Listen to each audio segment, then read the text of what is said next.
Hey guys! Tonight we're diving into the fascinating world of In the beginning, there was only sand and silence. The desert stretched in all directions, unmarked and eternal, holding its secrets beneath waves of golden dust that shifted with each breath of wind. But somewhere, in the deep places where light has not traveled for centuries, something ancient breathes still. A chamber, a sanctuary, a library built not for the eyes of kings or the ambitions of empires, but for knowledge itself. Knowledge that required protection from the very world it might illuminate.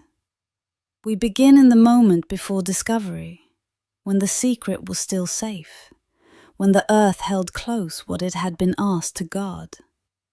It is said that in a time before nations drew their borders, before the great cities rose along the rivers, there existed a brotherhood of scribes who understood a truth the world has since forgotten.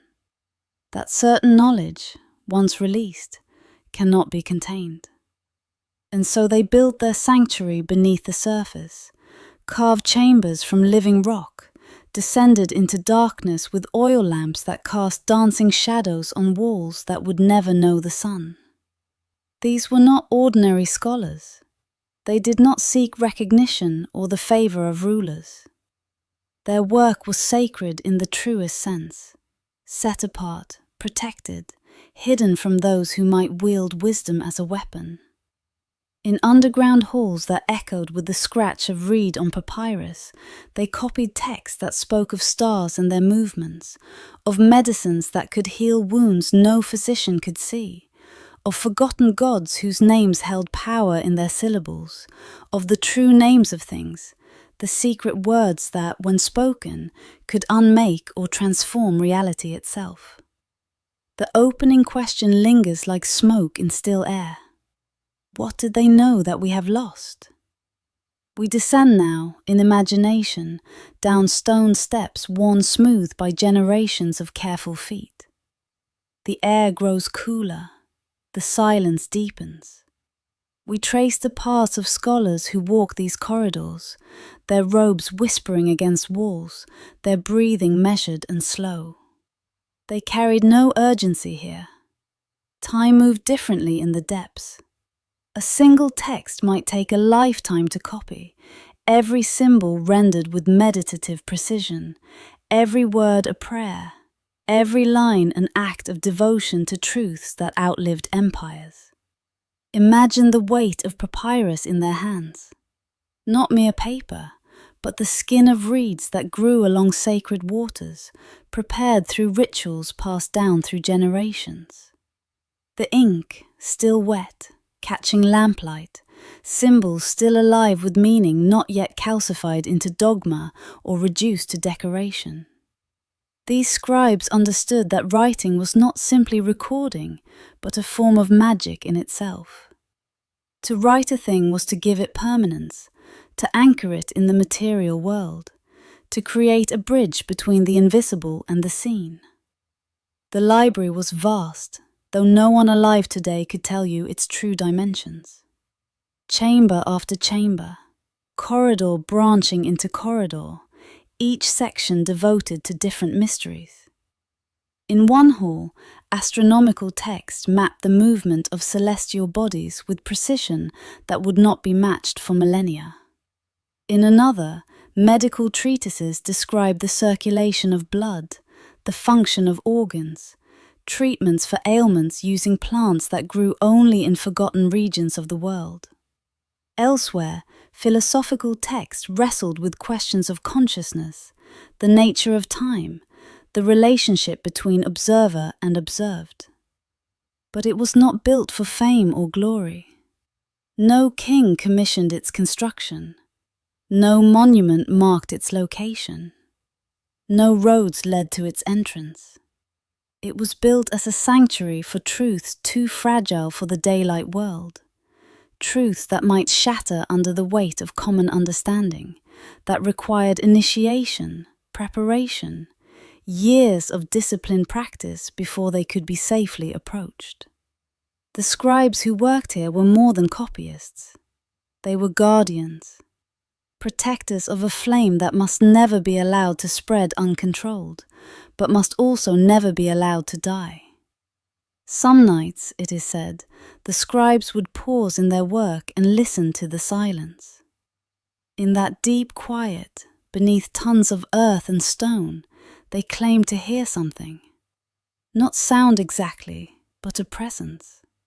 The accumulated wisdom of generations seeming to breathe around them. The texts themselves, sleeping in the darkness, dreaming their ancient dreams. Then came the sand. Not suddenly, not with violence or catastrophe, just slowly, inevitably. Grain by grain, the desert began to reclaim what had been borrowed from it. Perhaps the entrance was lost first, covered in a single storm, its location forgotten by the one person who remembered. Perhaps the underground springs that provided water gradually shifted their courses, leaving the library dry and uninhabitable. Perhaps the last scribes simply grew old and found no apprentices to carry forward their work, and one by one the lamps were extinguished and the halls fell dark. No invaders came, no fires consumed the precious scrolls. No conquerors sought to claim or destroy what had been preserved. Just the patient hand of time, covering chambers with dust, sealing doorways, filling corridors with sand that pressed and compressed until stone and earth became indistinguishable. The forgetting was complete. Within a generation, no one remembered the library had existed. Within a century, even legends had faded. The knowledge so carefully preserved, the texts so meticulously copied, the truths judged too dangerous or too sacred for common sight. All of it sleeping in absolute darkness, beneath dunes that shifted and reshaped themselves with every season, erasing even the memory of memory. And yet, whispers persist. In certain traditions, passed down through lineages of mystics and seekers, there are references to a place beneath the sands. A library not of the world. A chamber where words were written before language fragmented, where truths were preserved that humanity was not yet ready to receive. Some believe the library is still there, intact, waiting. Others claim it never existed in physical form at all, but was always a metaphor for something deeper. The hidden knowledge that exists within consciousness itself, the wisdom buried beneath layers of forgetting, accessible only to those who know how to descend. Fishing, both are true. Perhaps the library exists in the liminal space between memory and myth, between history and dream. Perhaps it was always meant to be lost, so that each generation might search for it anew, and in searching, discover not the library itself, but their own capacity for wonder, their own hunger for truths that lie just beyond the reach of ordinary understanding. We close this chapter in the stillness of forgetting. The desert wind moves across the dunes, smoothing the surface, erasing footprints, covering stones. Somewhere beneath this vast expanse of sand and silence, chambers may still exist, their walls still bearing the marks of careful hands, scrolls still resting on shelves carved from living rock. The oil lamps have long since burned out. The scribes have returned to dust. But the words remain, perhaps, sleeping in darkness, patient and timeless, waiting for a breath that may never come. Or perhaps waiting for exactly the right moment, when humanity is finally ready to remember what it once knew, when we have learned enough humility to approach such knowledge with reverence rather than greed, when we can hear the silence speaking its ancient truths. Until then, the desert keeps its secret, and the gate of words before memory remains closed, guarded by sand and time, sealed by forgetting, preserved in the only sanctuary that has never failed. the depths beneath awareness, where mystery lives eternal, and some knowledge sleeps undisturbed, dreaming its slow and sacred dreams. There were men and women whose names have vanished like breath on cold glass, but whose handwriting remains, etched in fragments scattered across museum shelves, pressed between protective glass, labeled with numbers instead of the names they once carried with pride. This chapter enters their world not as scholars observing from the safety of distance, but as shadows walking beside them through moonlit halls, feeling what they felt, breathing the air they breathed, understanding in our bones the sacred burden they carried through the night. These scribes did not work in daylight. It is said that the texts they copied were considered too powerful, too dangerous to be written under the gaze of the sun. The knowledge contained within them, the true names of celestial forces, the hidden geometries that govern matter and spirit, the words that could open doorways between worlds, required darkness for their transcription. Not the darkness of secrecy alone, but the literal absence of daylight, as if the sun itself was a witness that must not be permitted, a presence too bold and revealing for the mysteries being preserved. And so they waited. They waited for the desert heat to fade, for the sun to sink below the dunes, for the sky to deepen from blue to indigo to black. They waited for the first stars to appear, those ancient lights that had guided travelers and mystics since humans first learned to look upward and wonder. Only then, when the moon rose and cast its silver glow through high windows carved specifically to catch its light, did the scribes take up their instruments and begin their silent labor. Each word was an act of devotion, each line a prayer. We enter now the texture of their lives, moving beyond the abstraction of history into the intimate reality of their experience. The smell of lamp oil, thick and slightly acrid, filling chambers where air moved slowly through ventilation shafts that connected to the surface far above. The ache in their fingers after hours of careful work, hands cramping around reed brushes, wrists throbbing from the precise repetition of forming symbols that must be rendered perfectly or not at all. The way shadows danced across vaulted ceilings as lamps flickered in drafts too subtle to feel. The sound of breathing, their own and perhaps others, for some nights they worked in the company of fellow scribes, a community of silence punctuated only by the soft scratch of reed on papyrus, the occasional pause to replenish ink, the whispered consultation over an ambiguous passage in the original text. They copied manuscripts about the movement of celestial bodies, star charts of such precision that modern astronomers, examining the fragments that survived, can only marvel at how such accuracy was achieved without telescopes or computational tools. Maps of the night sky showing constellations that would not be officially catalogued for another 1,000 years. Calculations predicting eclipses, planetary alignments, the return of comets whose orbits spanned generations. Panasonic herbal remedies that could heal or harm, depending on dosage, preparation, the phase of the moon during harvest. Formulas for compounds that could ease pain, induce visions, slow the heart, accelerate healing, or bring the gentle sleep that resembles death so closely that only the initiated could tell the difference. Knowledge that in the wrong hands could become poison, but in the right hands could save lives that all other medicine had abandoned.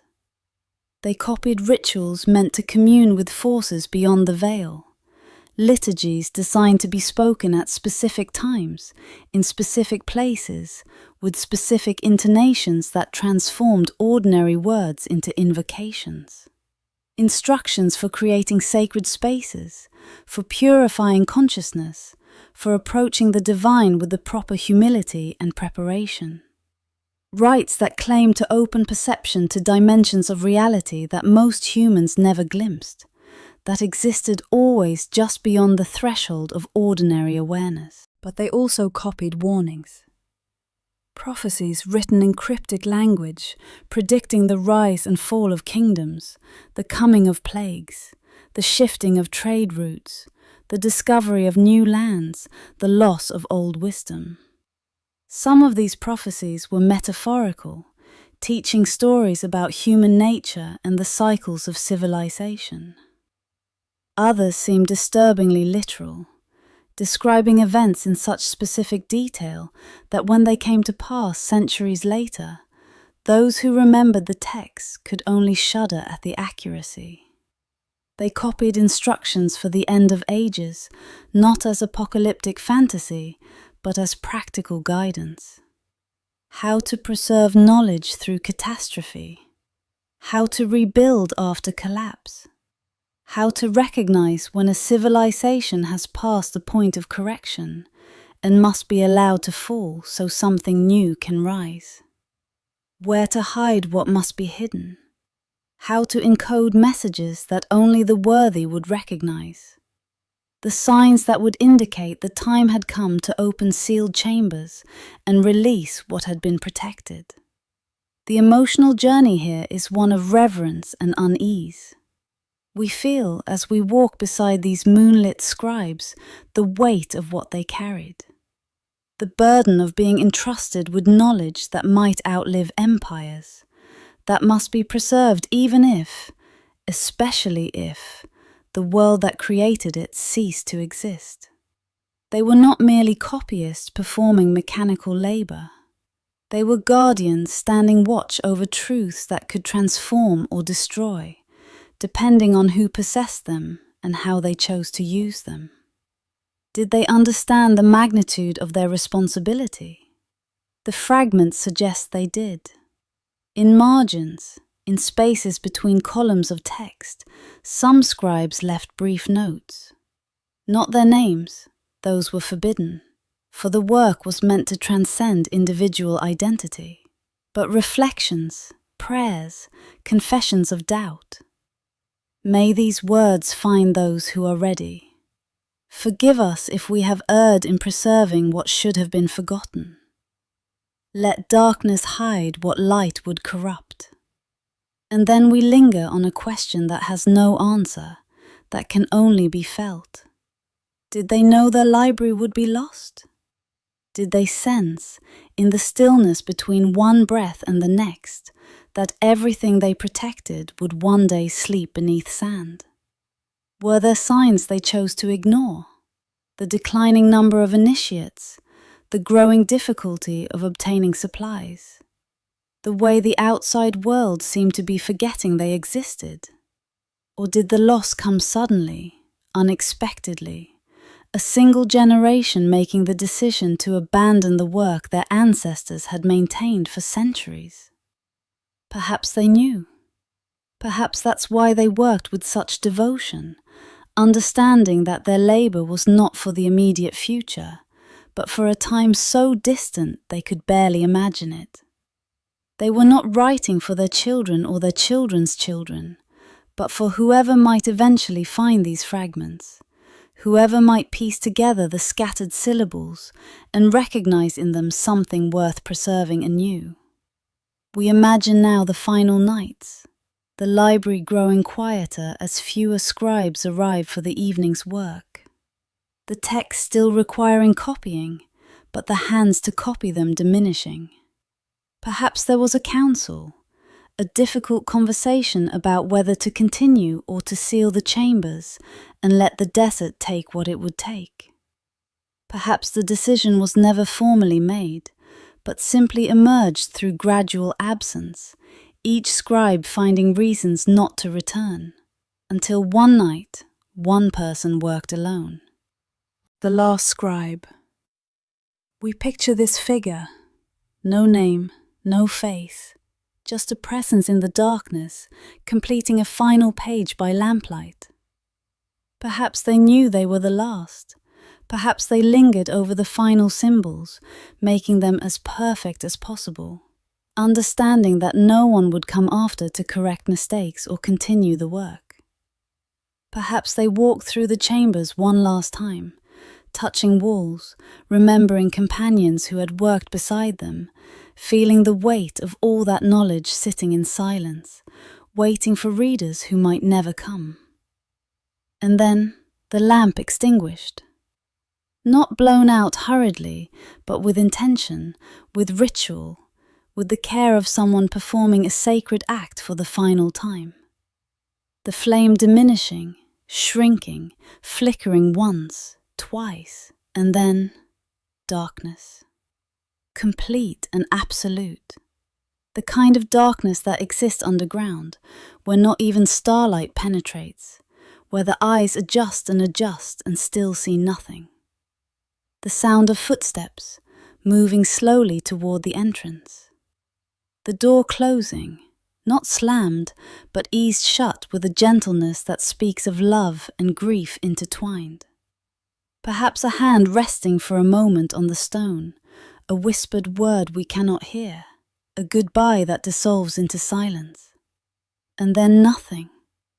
The desert wind moving across the dunes above, patient and eternal, beginning its work of covering what has been revealed, hiding what has been exposed, reclaiming grain by grain what was borrowed for a time and must now be returned. Windshield we close in quiet melancholy, not with answers, but with the ache of questions that comfort more than conclusions ever could.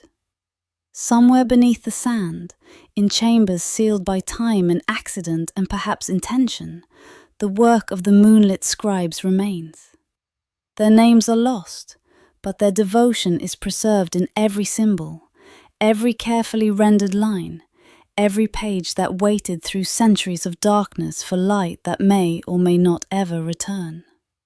And perhaps that is enough, for hark, the knowledge they protected was never meant to be continuously accessible, but only to surface when the world is ready, when consciousness has evolved sufficiently to approach such mysteries with wisdom rather than hunger. Perhaps the scribes understood this. Perhaps they wrote in moonlight because some truths are only visible in reflected light, only comprehensible when approached indirectly, only safe when filtered through the gentle illumination of the night. The last lamp has been extinguished, but slashing, always, the moon continues to rise. Deep within the library, past corridors lined with medical texts and philosophical treatises, past chambers where scribes copied prayers and kings catalogued their conquests, there existed a room that few were allowed to enter. This was the chamber of forbidden astronomy. We open with the image of a locked door, heavy and ancient, its surface carved with symbols meant to ward away the curious. Not locks of metal or mechanisms of wood, but warnings written in the oldest languages, phrases that translated roughly to, "What lies beyond changes how you see the sky. Enter only if you are prepared to unlearn the world." The door stood at the end of a passage that grew narrower as it descended, as if the architecture itself was trying to discourage approach, to make visitors reconsider with each step that took them deeper into stone and shadow. Those who reached the door found it sealed not just physically, but spiritually, protected by the weight of secrecy, by generations of understanding that some knowledge was too dangerous to be freely shared. What lay beyond was not merely scientific, it was heretical. In an age when the cosmos was understood as a perfect hierarchy with humanity at its center, when the movements of celestial bodies were interpreted as divine messages written in fire across the heavens, when priests claimed dominion over the interpretation of stellar patterns, the astronomers who worked in this chamber had seen something different. Something that could not be unseen, something that, once acknowledged, would unravel the carefully constructed order that kept empires stable and priesthoods powerful. The night sky that suggested the earth was not the center of all things. Breaking is said that the first astronomer to realize this truth stood beneath the desert stars for 3 nights without sleeping, checking and rechecking calculations, hoping to find an error that would restore the comfortable cosmology everyone believed. But the numbers did not lie. The retrograde motion of planets, the way certain stars seemed to shift position over decades, the parallax observations that suggested vast distances beyond human comprehension. All of it pointed to a cosmos far stranger and more magnificent than scripture allowed. They discovered that time moved differently than priests had claimed, that the great cycles measured in sacred texts were approximations, beautiful metaphors perhaps, but not literal truth, that the stars themselves were not fixed jewels set in a crystalline sphere, but objects at varying distances, some so far that their light took generations to reach human eyes, meaning that when observers looked upward, they were seeing not the present sky, but the ancient past. Light that had travelled across unimaginable voids to arrive precisely at this moment. They found that certain stars disappeared and reappeared in cycles no one could explain. Variables pulsing with mysterious rhythms, novas flaring and fading, celestial events that followed patterns, but patterns that seemed to operate according to laws different from those governing the terrestrial world. Their calculations covered the chamber walls in precise, beautiful script. We enter now in imagination, moving past the threshold into a space that feels less like a room and more like the interior of a mind devoted entirely to understanding. Every surface marked with numbers, diagrams, annotations. Star charts mapped in such detail that modern astronomers, when fragments were eventually discovered, could only stand in stunned silence.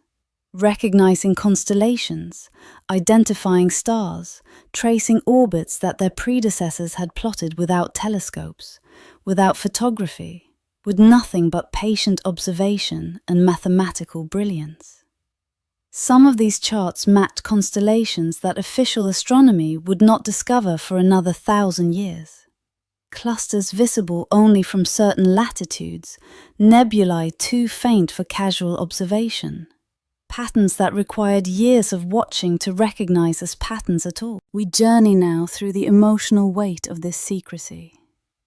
Imagine the isolation these scholars must have felt, gathering in lamplight to share observations they could not speak of in daylight. Knowing their truth, but unable to publish it, unable to teach it openly, unable to correct the errors taught in temples and repeated in markets. They had glimpsed the actual architecture of the cosmos, but to speak it aloud would be to invite accusations of madness or heresy, to risk not just their own lives, but the destruction of everything they had discovered. The tone remains meditative, almost reverent, as we explore what it means to see clearly in a world that demands blindness. This was not simple censorship or political suppression.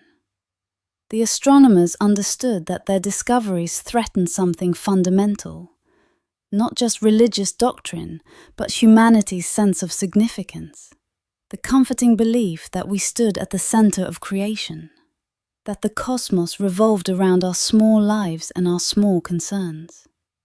To reveal that Earth was merely one planet among several, that the sun itself was merely one star among countless billions, that the universe was so vast that human civilization was barely a flicker in the great dark. This was not information that most people were prepared to integrate. And so they worked in secret, recording what they saw, trusting that someday, when consciousness had evolved sufficiently, when humanity was ready to accept its true place in the cosmic order, someone would find this chamber and understand. We imagine them standing beneath the desert sky, night after night, tracking the slow dance of planets, noting the positions of stars, cross-referencing their observations with texts even older, passed down from civilizations whose names had already been forgotten.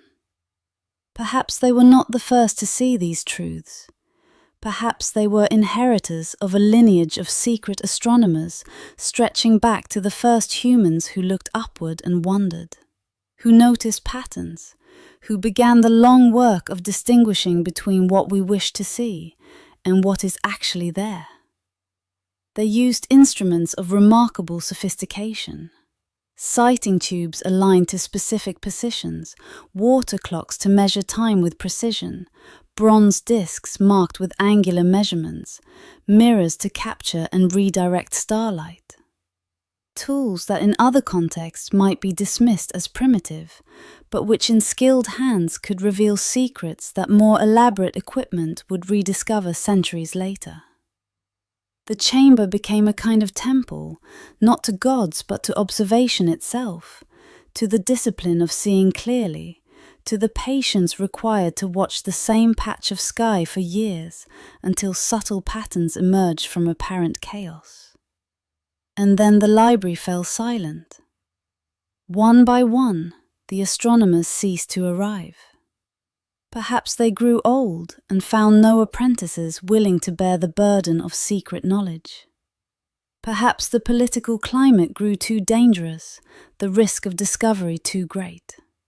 Perhaps they simply completed what they had set out to do, mapped what could be mapped with the tools available, and decided that their work was done. The chamber was sealed, not by those who feared its knowledge, but by time itself. Sand began to drift through ventilation shafts, accumulating in corners, spreading slowly across floors. Dust settled on instruments, on charts, on the beautiful calculations that covered the walls. The door, already rarely opened, eventually ceased to open at all. Decades passed, centuries. The chamber waited in darkness, its secrets intact, its heretical truths preserved by the very isolation that had made them necessary in the first place. We end with the image of dust settling over star charts, grain by grain, obscuring coordinates, dimming the elegant geometries that described planetary orbits, covering prophecies that came true centuries later, when no one remained who remembered where the knowledge had been born. For some of the calculations made in that sealed chamber predicted events that would not occur for generations. Eclipses dated and described with precision. The return of comets whose orbits spanned human lifetimes.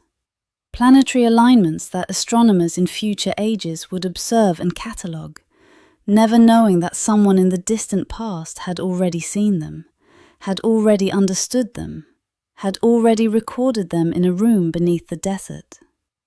Perhaps the chamber still exists, somewhere in the darkness. Perhaps archaeologists will someday find it, break the seal, enter with electric torches, and see what the ancient astronomers saw by oil lamp.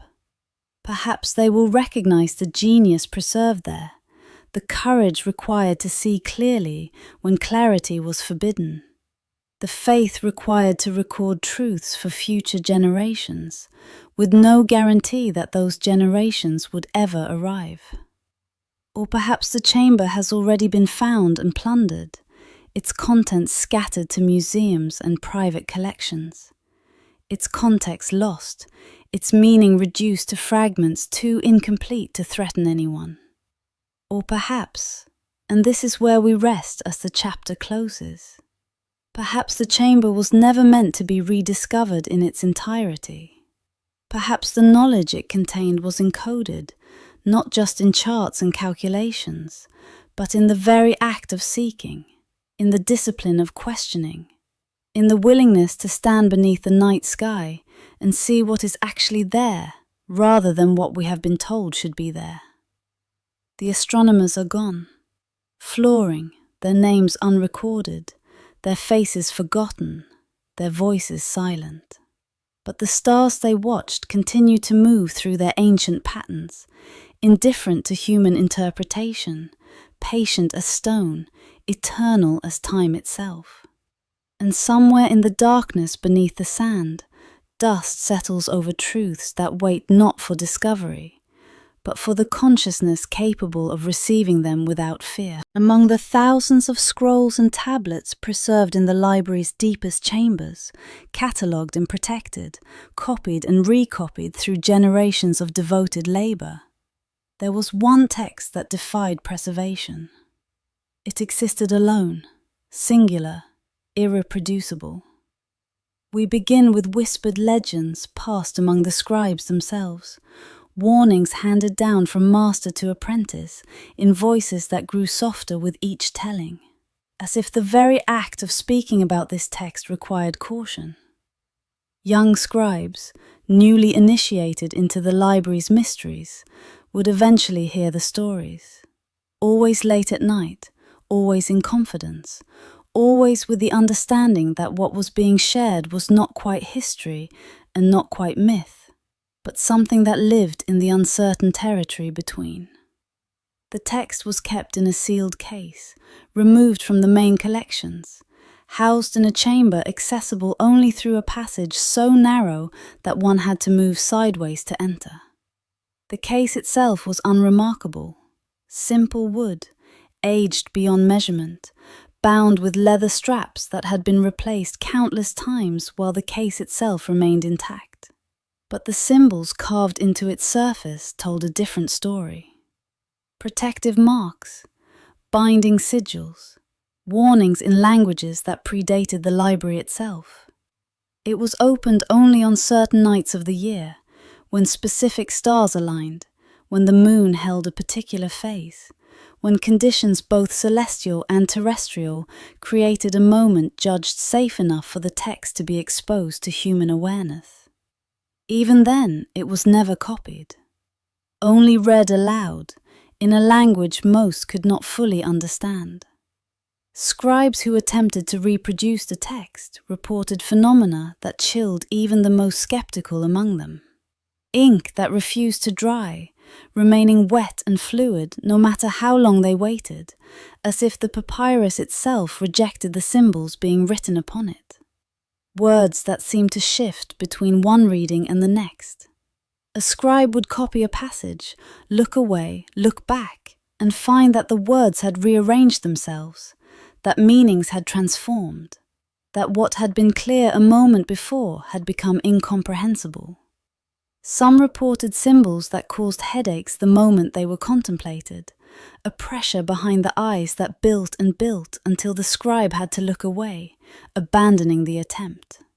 Others experienced visions, brief, fragmentary glimpses of places that did not exist, of beings whose forms violated the geometry of the known world, of skies that held too many moons or no moon at all. From emotional arc here moves from curiosity to fear.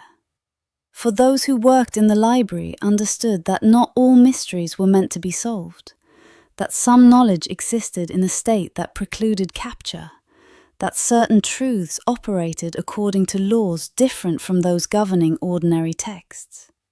They approached the uncopyable document with the same reverence they brought to all sacred things, but with an additional quality, a kind of meditative acceptance that they stood before something vast and unknowable, something that perhaps did not want to be known in the conventional sense. Some claimed the text was a message from beings who walked the earth before humanity, inscribed in materials that predated not just civilization, but consciousness itself. That the document was not written, but discovered, found in a place where it had always existed, waiting for humans to evolve sufficiently to recognize it as writing rather than mere pattern. Others believed it was a prophecy of the library's own destruction, written backward in time by someone or something that existed outside the normal flow of causation.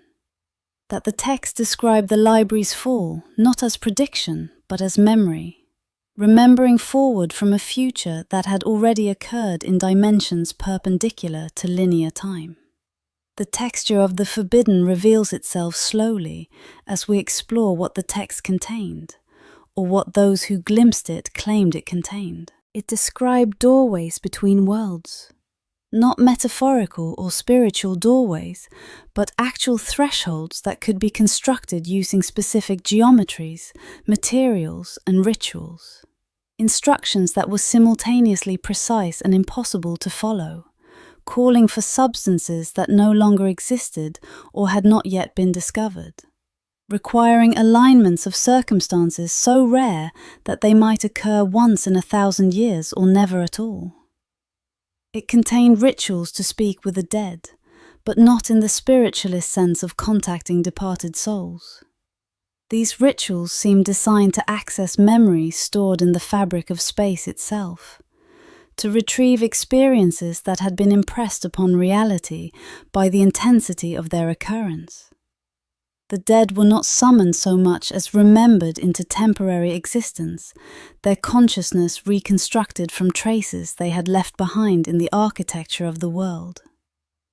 It held maps of territories that existed only in dream, geographies that could be visited but not physically traveled to, lands that had no coordinates in ordinary space but could be reached through specific states of consciousness, induced by meditation, by fasting, by the consumption of plants whose names were given in the text, but whose identification remained uncertain. The deeper scribes went into the document, the more they reported a sense of the text reading them rather than the other way around. That their act of reading was being observed, evaluated, that the text was somehow aware of their presence and adjusting itself accordingly, revealing different layers to different readers, protecting its deepest meanings behind veils that only certain kinds of consciousness could penetrate. We explore now the attempts to preserve what could not be copied. Some scribes tried to memorize passages, committing them to the only storage medium the text seemed unable to resist: human memory. But here too, strangeness manifested. The memorized passages would fade with unusual speed, dissolving from recall in days, rather than the years or decades that trained memory could normally retain material. Or worse, they would persist but transform, the remembered words shifting gradually until what remained bore only a passing resemblance to what had been read. Unless scribe reported reciting a memorized passage to a colleague, only to realize halfway through that the words coming from his mouth were not the words he remembered reading, that something was using his voice to speak a different message entirely, one that terrified him in ways he could not articulate even afterward. Another attempted to create an abstract of the text's themes rather than copying its actual words, hoping that by working at a higher level of generalization, the resistance might be circumvented. But the abstract, when completed, proved incomprehensible to everyone, including its author, as if the very act of abstracting had extracted something essential, leaving behind a shell of language that resembled meaning but conveyed nothing. The library's masters eventually declared the text untranslatable, uncopyable, and perhaps ultimately unknowable in any conventional sense. But they did not destroy it.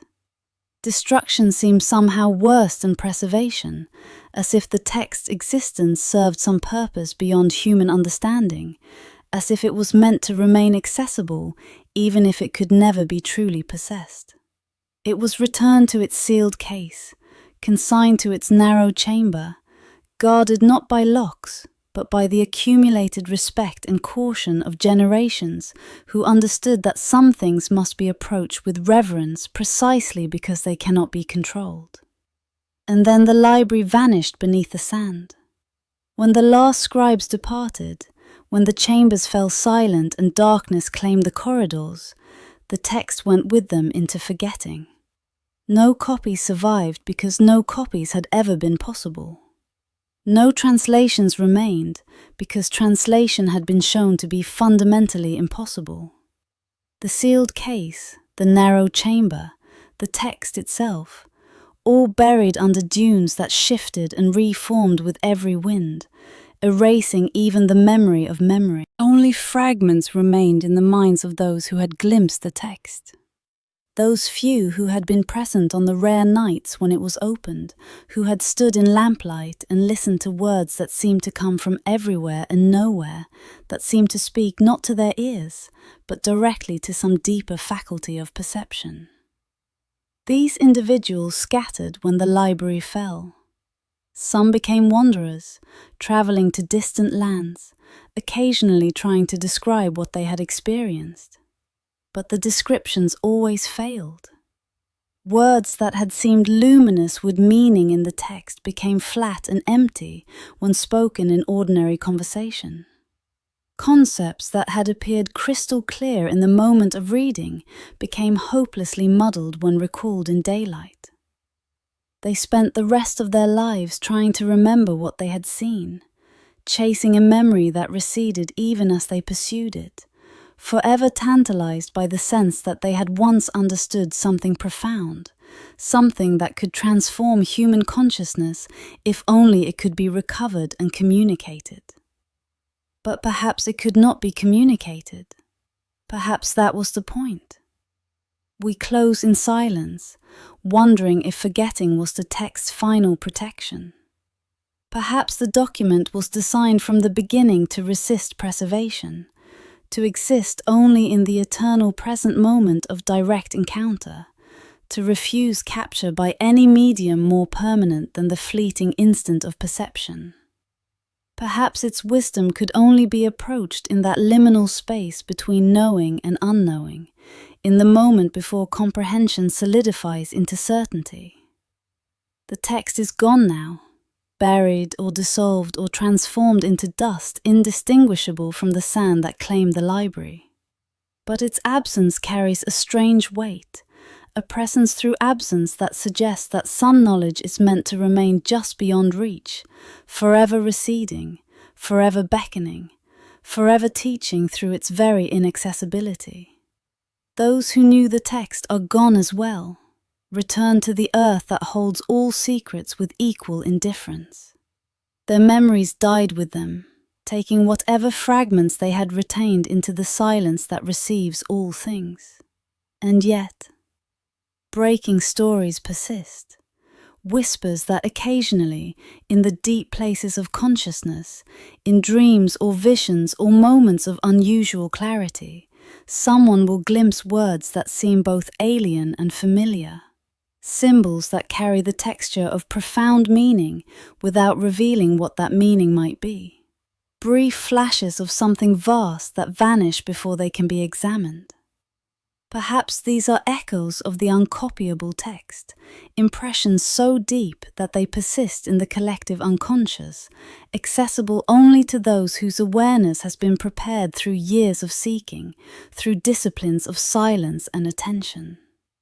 Or perhaps they are merely wishes, the human mind's eternal hunger for mystery, creating phantom meanings where none exist. The text offers no answer, because the text no longer exists to be questioned. All that remains is the space where it once was, the absence it left behind, and the question that has no resolution. Was forgetting its final protection, or its final teaching? Beneath the library, deeper than the lowest chamber where the oldest texts were kept, deeper than the vaults where forbidden knowledge slept in sealed containers, there ran an underground spring. The builders had discovered it by accident while excavating the foundation, their tools breaking through stone to reveal not emptiness but water, cold, clear, flowing from some hidden source in the earth's dark heart. They stood in the breach they had made, torches flickering, listening to the sound of water moving through spaces no light had ever touched. And they understood that they had found something sacred. Rather than divert it, they built around it. They carved steps descending into darkness, smooth stone worn by water and time, leading down to a chamber that was not quite natural and not quite constructed. A space where human intention had collaborated with the earth's own architecture. At the bottom, the spring pooled in a basin of living rock, its surface perfectly still in the absence of wind, reflecting nothing because there was nothing to reflect except the occasional lamp of a visitor, a small flame trembling in vast darkness. This chapter descends into that hidden place, moving slowly down steps that spiral inward like a shell, like a prayer, like the gradual withdrawal of consciousness from the outer world towards something deeper and more ancient. The air grows cooler as we descend. Moisture touches our skin, condensation forming on stone walls, the atmosphere thick with the presence of water even before we see it. There is a smell here that exists nowhere else, mineral and clean, the scent of stone that has known water for longer than humans have known language, the perfume of depths that have never seen sun. And there is sound, the soft drip of water in endless darkness. Each drop a small announcement of the spring's presence, a gentle percussion marking time in a place where time moves differently than it does in the world above. The scribes came here when their minds grew weary from hours of copying, when the symbols began to blur and the meanings became elusive, when the weight of preserving knowledge threatened to crush their spirits. They came seeking refreshment, yes, but also something more, something they could not name but recognized when they found it. The water was said to carry memory. It is said that those who drank from the well reported visions. Not the fabricated images of fever or exhaustion, but clear, coherent glimpses of the library's past. Scholars long dead appearing as if still living, moving through chambers, handling scrolls, engaged in conversations that had taken place centuries before. Some saw the library's construction, the first stones being laid, the first text being shelved. Others witnessed moments of crisis, debates over which knowledge to preserve, arguments about what should remain hidden, ceremonies marking the death of masters and the initiation of apprentices. The visions came unbidden, arising from the water itself, or from something the water had absorbed and now shared with those who approached it with the proper openness.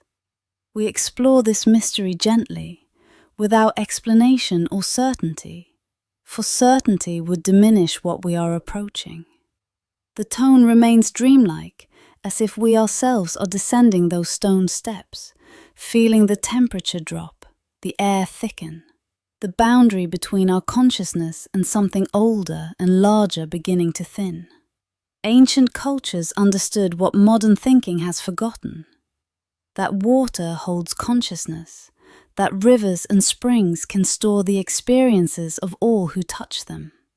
Water is not inert matter, but a living medium, capable of impression, of retention, of transmitting what it has witnessed to those who know how to listen. The well at the library's heart became more than a source of sustenance. It became a living archive, a memory deeper than any scroll, more enduring than any carved stone.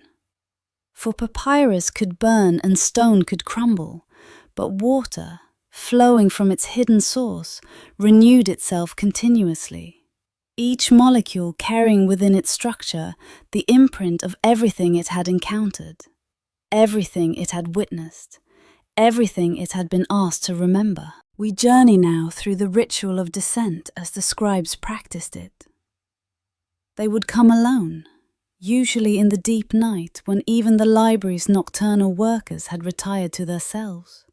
They would carry no lamp at first, feeling their way down the spiral steps in complete darkness, allowing their eyes to adjust, learning to navigate by touch and memory, and the sound of water growing louder as they descended. At the bottom, they would light a small flame, just enough to see the well's edge, to perceive the dark mirror of its surface. And then they would sit in silence, sometimes for hours, listening to the drip of water, feeling the coolness radiating from the depths, allowing their minds to become as still as the pool before them. Some would drink immediately, cupping water in their palms, bringing it to their lips, swallowing the cold liquid that tasted of minerals and darkness and something indefinable that might have been time itself. Others would wait, letting the silence deepen until they felt called to drink, until the moment revealed itself as the right moment. The scribes reported whispers they could not quite translate, voices speaking in the darkness, fragments of conversations, words in languages that predated the library and perhaps predated language itself. The whispers seemed to come from the water, or through it, or from some dimension that the water provided access to.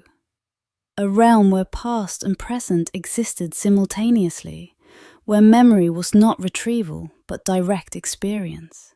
Some claimed to see reflections that were not their own. They would lean over the well's edge, looking down at the water's surface, and see not their own face but others.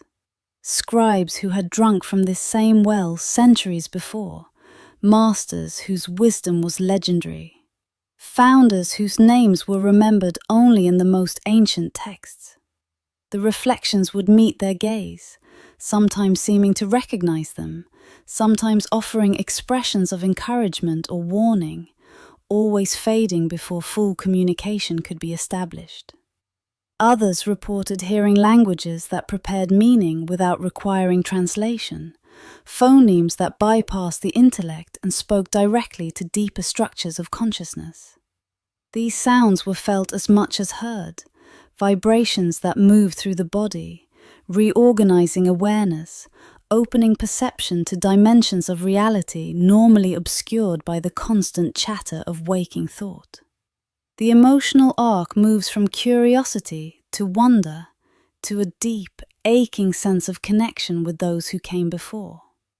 For in the presence of the well, the scribes understood that they were not alone in their labors, that they stood in the lineage stretching back to the first humans who recognized that knowledge required protection, that wisdom needed guardians, that certain truths must be preserved through the long nights of civilization's collapse and rebirth. They felt the presence of all who had drunk from these waters, not as ghosts or spirits, but as a kind of resonance, a harmonic that persisted in the water itself, a choir of consciousness singing at frequencies just below the threshold of ordinary hearing.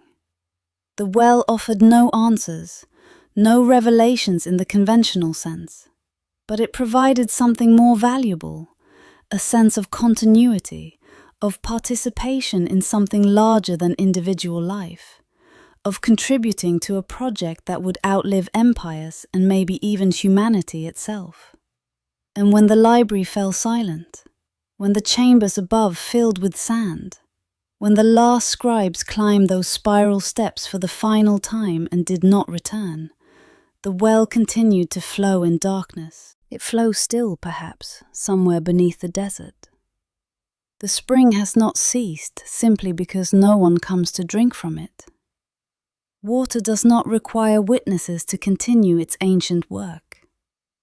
In absolute darkness, in chambers that may never again know human presence, the water pools and drips and flows, carrying within itself the accumulated memory of all who ever approached it, all who ever drank, all who ever sat in silence and heard the whispers that spoke from beyond time.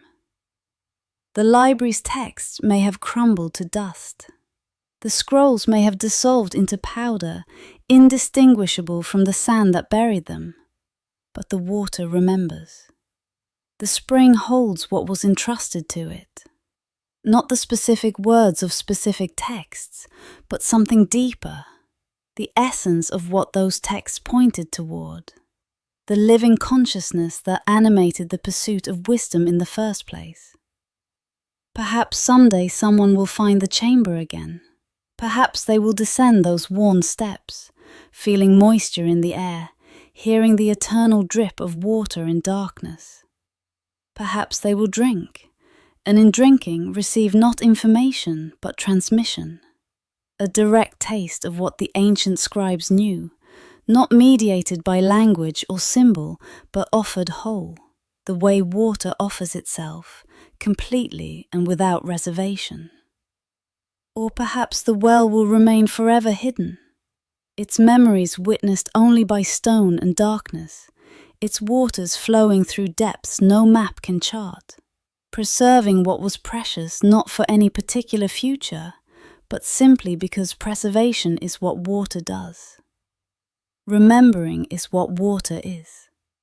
We close now in silence, ascending the spiral steps back toward the world of light and language, carrying with us the coolness of the depths, the taste of water that has seemed too much to ever be ordinary again. Somewhere beneath the desert, the well remembers. Everything. Everyone. Witnessed by no one.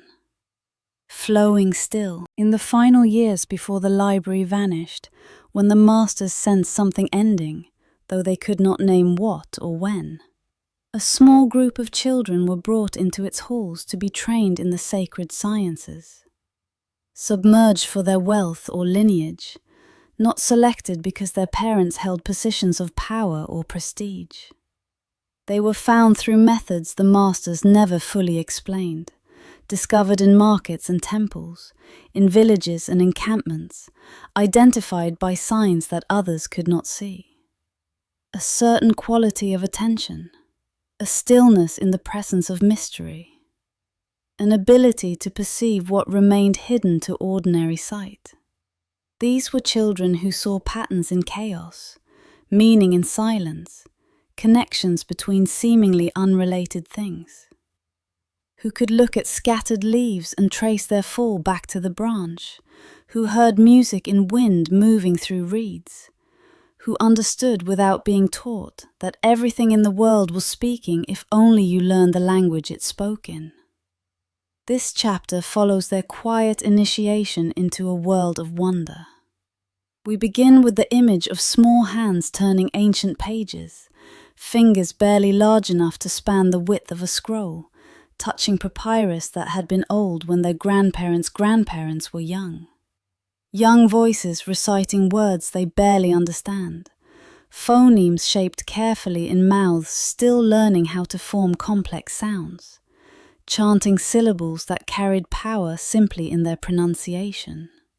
Eyes wide with the weight of inheritance, looking up at masters whose faces seemed carved from the same stone as the library walls, whose voices carried the accumulated gravity of generations, whose very presence suggested that what was being offered here was not merely education, but transmission of something that could not be written down or fully explained, but only passed directly from consciousness to consciousness. The masters taught them to read not just texts, but the world itself.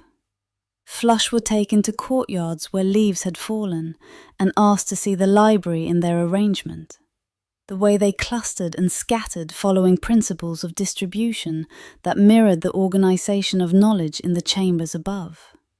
Each leaf a scroll, each cluster a subject, the empty spaces between them as significant as the filled spaces, for absence was also a form of information. They were shown spiderwebs glistening with morning dew and taught to recognize sacred geometry in their construction. The spiral at the center, the radial supports, the careful spacing that balanced strength with flexibility. The same patterns that appeared in the architecture of temples, in the structure of galaxies, in the unfolding of certain flowers and the arrangement of seeds in sunflower heads. Taxing, they listened to birdsong at dawn and were taught to hear the structure of forgotten languages, to recognize that the birds were not making random sounds, but following grammatical rules as complex as any human tongue, that their songs contained information about territory and intention, memory and inheritance, passed from generation to generation, with variations that might be considered dialectical if humans were humble enough to consider birds as possessing culture. These children learn that everything speaks, if you know how to listen. The emotional journey here is one of tender melancholy, for we know what they did not. that this would be the last generation to walk these halls, to sit at the feet of masters who would have no successors, to receive teachings that would not be passed forward intact, but only in fragments, scattered like the leaves they studied, dispersed across distances too vast for them to maintain connection. Psychologists view their daily rituals with the gentleness of remembering something precious that has been lost. Dawn meditations in the astronomy chamber, where they sat in darkness waiting for first light, learning to feel the Earth's rotation not as abstract concept, but as direct experience. The subtle shift in the quality of darkness that preceded the sun's appearance. The way their bodies knew the approach of day before their minds could articulate it. They would climb to the chamber's highest point and watch stars fade as sky brightened. Their young eyes learning to hold the memory of stellar positions, even after the stars themselves became invisible. Understanding that invisibility was not the same as absence, that the cosmos continued its dance even when light erased it from view. Afternoons spent grinding ink from minerals, each child assigned a specific pigment to prepare. Lapis lazuli for the deepest blues, cinnabar for reds that held the intensity of blood and fire, carbon for blacks that seemed to contain all colors in their negation. They learned that color was not mere decoration, but carried meaning, that different truths required different hues, that the choice of which ink to use was itself a form of interpretation. The physical labor of grinding stone into powder, the rhythmic circular motion of pestle in mortar, became a meditation. Their minds would grow still as their hands worked, and in that stillness, they sometimes understood things that could not be taught directly. Insights that arose from the body's wisdom, from the alliance between hand and stone, and the ancient knowledge encoded in repetitive motion. Evenings listening to elders recite oral histories that would never be written down. Stories of the library's founding, tales of masters who had achieved such clarity of perception that they could read text without opening them, who could answer questions before they were asked, who had learned to exist simultaneously in multiple states of consciousness, the way light could be both wave and particle depending on how it was observed. The children would sit in circles around these elders, their young faces flickering in lamplight, their attention absolute in the way that children can be attentive when they sense they are being given something rare and precious. They knew, even without being told, that these stories were being entrusted to them, that they were being prepared to become vessels, to carry forward what could not be captured in any other form. Proficiency. They were being taught to become living libraries, to embody knowledge rather than merely store it, to be the kind of consciousness that could hold complexity without reducing it to simplicity, that could maintain paradox without forcing resolution, that could know deeply while remaining open to the possibility that everything they knew might be merely the beginning of knowing. But the sand came faster than anyone anticipated.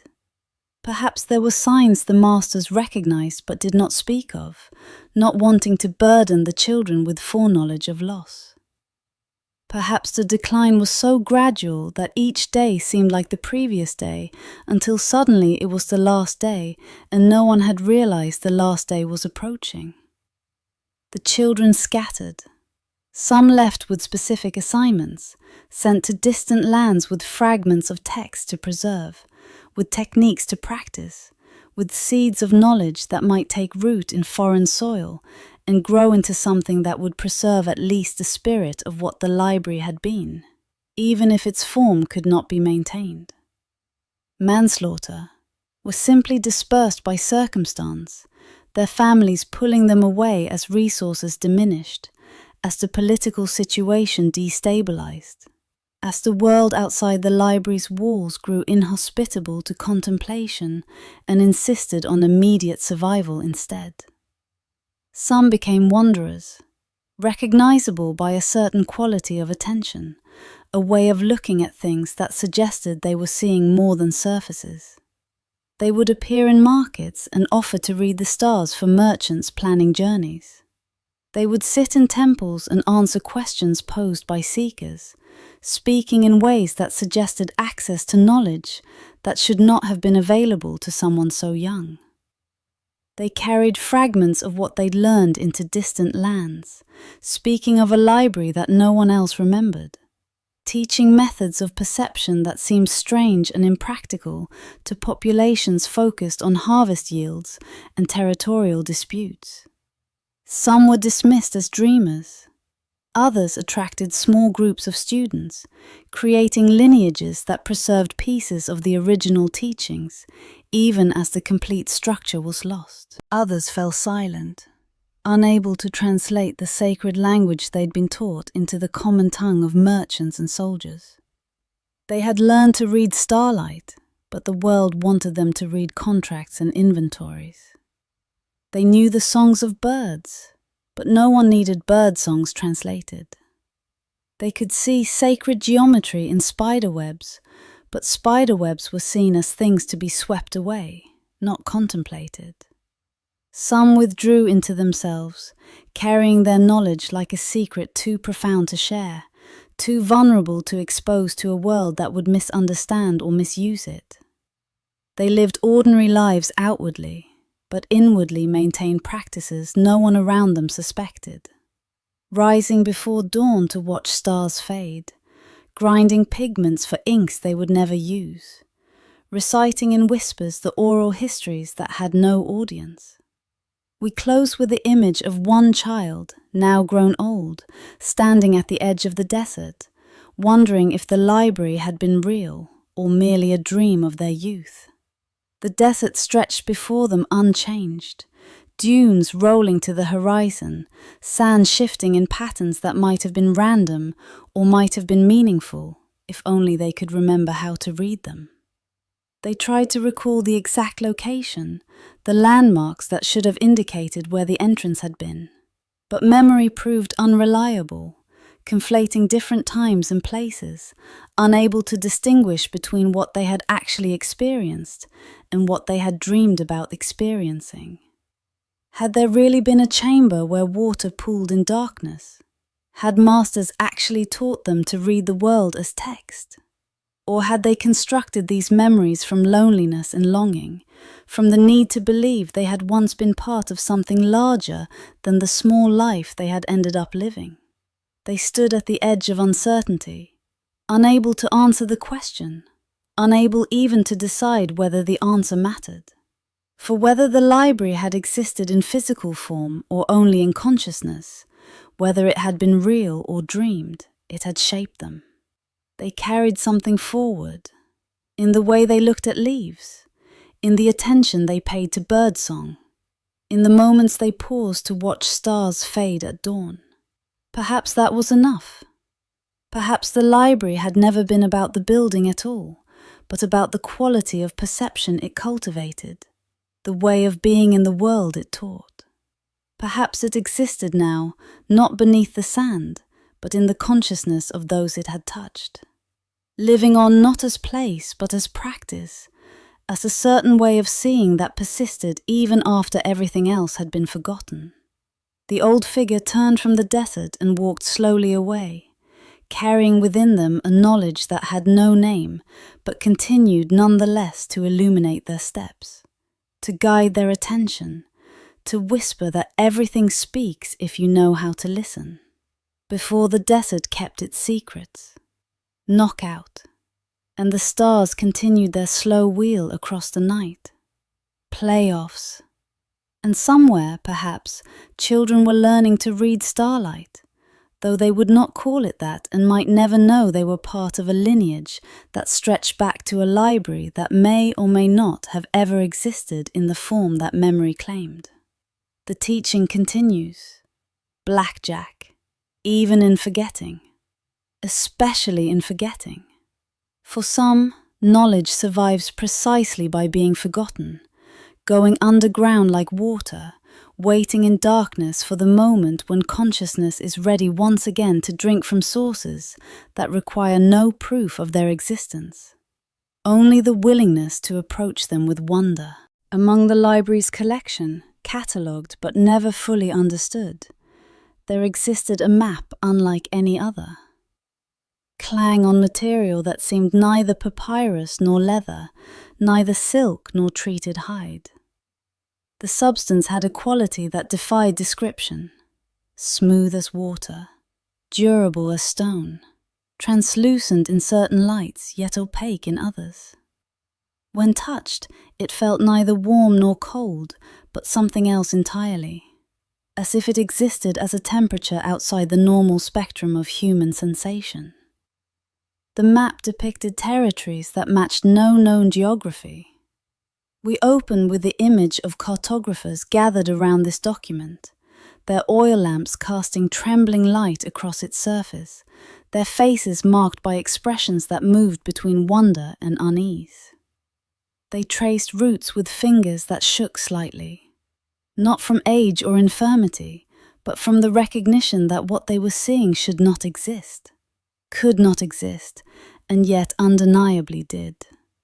Rivers flowed in impossible directions, uphill in some places, branching in ways that violated every principle of hydrology, connecting bodies of water that should have been separated by impassable barriers. Mountains rose where oceans should have been, their peaks marked with symbols that suggested they were sites of significance, places where something important had occurred, or would occur, or was occurring in some dimension perpendicular to linear time. Cities bore names in scripts that predated all known languages, phonetic systems that seemed to contain more sounds than human vocal apparatus could produce. Syllables that when spoken aloud caused strange resonances in the chamber, as if the very air recognized these words even though no living person did. The cartographers argued in whispers about what they were seeing, their voices kept low not out of secrecy, but out of reverence. The instinctive understanding that this document required a certain quality of attention, a specific tone of approach. Some believed it was a map of the earth before the Great Flood described in ancient texts, that catastrophic deluge mentioned in traditions spanning continents and cultures, the event that supposedly reshaped the world's geography, drowning mountains and raising new lands from ocean floors. If this were true, the map represented a world so ancient that no other record of it survived. A topography that existed before collective memory began. Others thought it depicted the world as it would become, after cataclysms yet to occur. They pointed to coastlines that seemed to show seas risen far beyond current levels, to mountain ranges that didn't exist but might emerge through tectonic forces not yet unleashed, to cities marked in regions currently uninhabitable, but which might someday support civilization after climate shifts or geological transformations. Playground associated that it was a map of the collective unconscious, showing not physical terrain, but the landscape of human memory and dream. That the rivers represented flows of thought. The mountains stood for obstacles in consciousness. The cities marked places where large numbers of minds had focused their attention, creating landmarks in the psychic terrain that humanity navigated without realizing such terrain existed. The emotional arc moves slowly from confusion to acceptance, from the desperate desire to solve the mystery to the gentle realization that not everything is meant to be understood. That some mysteries exist to remind us of how little we truly know, to keep us humble before the vast unknown that surrounds the small island of our comprehension. We explore now the attempts to follow the map, the expeditions that were launched based on its suggestions, the seekers who trusted its guidance despite all evidence suggesting it guided nowhere. Explorers were sent into the desert, equipped with provisions and instruments, carrying carefully made copies of the map sections. They search for landmarks that should have existed according to the document. A stone formation shaped like a particular glyph, a spring that emerged from rock at a specific angle, ruins of a city whose name they could not pronounce, but whose location was clearly marked. Some returned weeks later, exhausted and empty-handed, reporting that the landmarks simply didn't exist. The desert held no trace of what the map promised. Others never returned at all, disappeared into dunes that gave up neither bodies nor equipment, leaving behind only questions about whether they had found something too profound to bring back, or had simply been claimed by the desert's indifference. Sailors studied the map's depiction of oceans and islands, noting positions that seemed to correspond roughly to known latitudes and longitudes, but displaced, as if the map showed the world shifted slightly on its axis. Some claimed to have found islands in positions the map predicted, small atolls that shouldn't have existed according to standard charts, appearing exactly where the impossible map said they would be. But when these sailors returned with others to verify their discoveries, to establish trade routes or settlements, the islands were gone. Not destroyed or submerged, but absent, as if they had never existed. The water was the wrong depth for islands to have been there. The seafloor showed no evidence of landmass. And yet the sailors insisted, with the certainty of direct experience, that they had walked on those shores, had touched solid ground, had brought back samples of sand and vegetation that somehow vanished from their ships during the return voyage. The tongue remains meditative, contemplative, never frustrated by the lack of answers. For those who worked with the map learned to approach it differently over time. They stopped trying to use it as a literal guide to physical location and began treating it as something else. A meditation tool, perhaps, or a key to altered states of perception, or a test of one's relationship to certainty and doubt. Missionary cartographers would spend hours simply sitting with the map, not studying it so much as allowing it to study them, feeling that their act of observation was somehow reciprocated, that the map was reading them as they attempted to read it. They reported subtle changes in the document, rivers that seemed to shift position between viewings, cities whose names appeared different, then no one could quite remember what they had been before, coastlines that reconfigured themselves in ways that might have been tricks of lamplight, but might have been something more. The map seemed to respond to the viewer, showing different things to different people, or perhaps showing the same things, but revealing different layers of meaning depending on who was looking and what they were prepared to see. And when the library vanished, the map vanished with it, disappearing into the same mystery that claimed the building and its contents, becoming one more absence in the growing catalogue of things that once existed and now existed only in memory, in legend, in the uncertain territory between history and myth. Pregnant but explorers still report finding fragments. Psychologists a corner torn and pressed between rocks in mountain passes far from any known library. The material still impossible to identify, bearing a section of the map showing terrain that matches nothing in that region, but which some claim corresponds to dreamscapes they visited in sleep. A section preserved in amber, discovered in a merchant's inventory of curiosities. The substance around it dating to periods that predate human civilization, yet the map fragment itself showing signs of deliberate cartographic technique, suggesting either that the dating is wrong, or that map-making is far older than anyone has acknowledged. Copies drawn from memory by individuals who claim to have seen the map in the library, each copy different from the others, matching in some details but diverging in others, as if each person saw a different version or remembered different aspects, or as if the map revealed itself selectively, showing only what each viewer was ready to comprehend. These fragments circulate through markets and private collections, studied by scholars who can neither authenticate nor dismiss them. Argued over by believers and skeptics who can find evidence for their positions, but never quite enough evidence to settle the question definitively.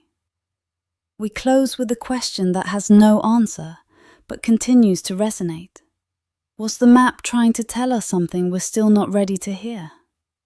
Perhaps it was a message from a civilization so advanced that their understanding of geography included dimensions we haven't learned to perceive. Perhaps it charted not just space but time, showing locations as they existed across different eras simultaneously. A four-dimensional representation that appeared impossible only because we were trying to read it with three-dimensional understanding. Plunge except it was a warning about cycles of destruction and renewal, showing the world as it had been and would be again, suggesting that geography itself was not permanent, but subject to forces that operated on timescales too vast for human consciousness to easily grasp. Or perhaps it was something simpler and more profound. A reminder that the territory is never the map, that our representations of reality are always incomplete, that no matter how precisely we chart the world, something essential will always escape our nets of understanding, will always remain just beyond the edge of the known, calling to us from the blank spaces where we write, "Here be dragons," or "Terra incognita," or simply leave empty, acknowledging that our knowledge has limits, and those limits are where the real mystery begins. Playback led nowhere because nowhere was where it was trying to lead. Not to a physical location, but to a state of consciousness, to an acceptance of uncertainty, to the recognition that we navigate through life using instruments that show us partial truths, and that the greatest wisdom might lie not in trusting our maps completely, but in remaining open to the possibility that reality is stranger, richer, and more multidimensional than any representation of it could ever capture. The cartographers are gone. The library is gone. The map is gone. But the question remains, patient as stone, asking in silence. Where would you go if your map showed you a world that doesn't exist? And would you have the courage to follow it anyway? In the deepest archives, beyond the chambers where common texts were kept, beyond even the vaults that housed forbidden knowledge, there existed documents written in languages so old that even the library's most learned scholars could not fully decipher them. These were not lost languages waiting to be rediscovered, not codes that patient effort might eventually crack. These were languages that seemed to resist translation, as if the very structure of their grammar contained concepts human minds were not designed to hold. Thoughts that required cognitive architecture different from what evolution had provided. Newborn sea between understanding, the spaces where meaning dissolves into mystery. We begin with the image of a translator sitting before an ancient tablet, alone in lamplight, in a silence so complete that the sound of breathing seems intrusive. Fingers trace symbols carved into stone or pressed into clay millennia ago. Symbols that seem to shift when viewed from different angles, that appear to be one configuration in direct light, but reveal underlying patterns when shadow falls across them. The translator has been working on this single passage for 3 years. 3 years of daily attention, of comparing this text with others, of consulting fragments and references, of attempting to build bridges between what these ancient minds were trying to express and what modern understanding could accommodate. The work of translation is portrayed here not as academic triumph, but as meditative surrender. A gradual acceptance that some things cannot be carried across the bridge between tongues. That language itself might be a barrier as much as a tool. That true understanding might require abandoning the very medium through which we normally achieve understanding. These ancient texts spoke of time as a substance that could be shaped, as something more like clay than like the relentless forward flow that later cultures conceived it to be. The grammar itself reflected this. Verb tenses that did not distinguish between past and future. Sentence structures that suggested events could be approached from multiple temporal directions simultaneously. Conjugations that implied the speaker existed in several time periods at once. How do you translate a language that treats time as negotiable into a language built on the assumption that time flows in one direction only? They spoke of consciousness as something separate from the body, but not in the dualistic sense that later philosophies would develop. The language suggested consciousness was more like weather, a phenomenon that arose from conditions, that moved through spaces, that could gather and disperse, that existed independently of any particular location, while being affected by whatever location it currently inhabited. Words for I and self had qualifications that didn't exist in later languages, suggesting the speakers understood identity as fluid, contextual, something that changed based on relationship and circumstance rather than remaining fixed across situations. They spoke of death as a doorway rather than an ending, but the metaphor went deeper than later cultures would take it.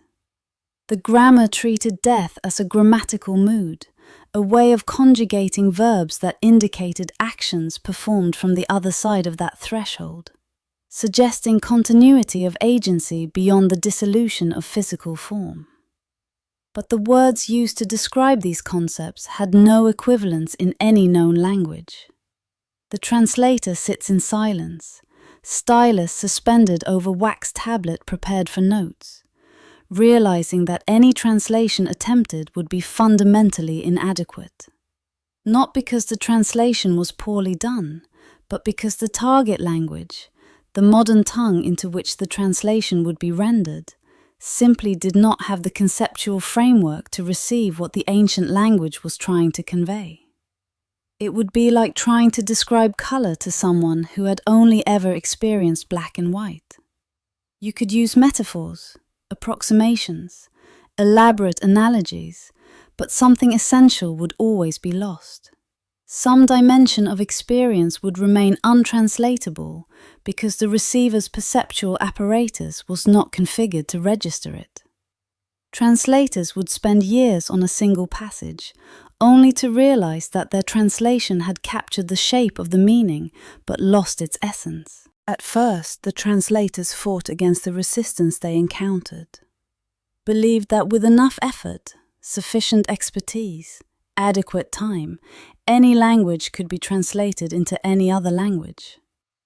This was an article of faith among those who worked with texts, the belief that meaning was ultimately transportable, that the human mind was universal enough that what one human had thought could be conveyed to any other human.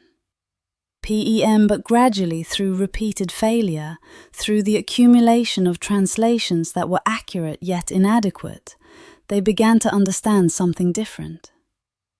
That silence itself is a form of knowledge, that the untranslatable contains truths more important than anything that can be spoken. The gaps between languages were not bugs to be eliminated, but features to be respected. Spaces where mystery legitimately dwelt, where something that exceeded human comprehension maintained its sanctuary against the colonizing impulse of understanding. Windshield, we explore now the physical toll of this work, the way it changed those who undertook it. Translators would dream in languages they couldn't remember upon waking, their sleeping minds somehow able to grasp concepts that conscious thought found slippery and elusive. They would wake with the sense of having understood something profound, only to feel it dissolve as waking consciousness reasserted itself, as the ordinary framework of their native language closed back around their perception. Smiles kept journals of these dreams, trying to capture at least the content remained inaccessible. The journals became strange documents, full of approximations and analogies, attempts to gesture toward meanings that could not be directly stated. Poetry that emerged from the failure of prose. The translators began to see the world differently, noticing patterns that had always been there, but that their native tongue had no way to describe. One reported becoming aware of the way time felt different in different spaces, how some rooms seemed to accelerate its passage while others slowed it, how certain locations held temporal weight that others lacked. This had always been true, but without a language that treated time as variable, the perception had remained below the threshold of articulation.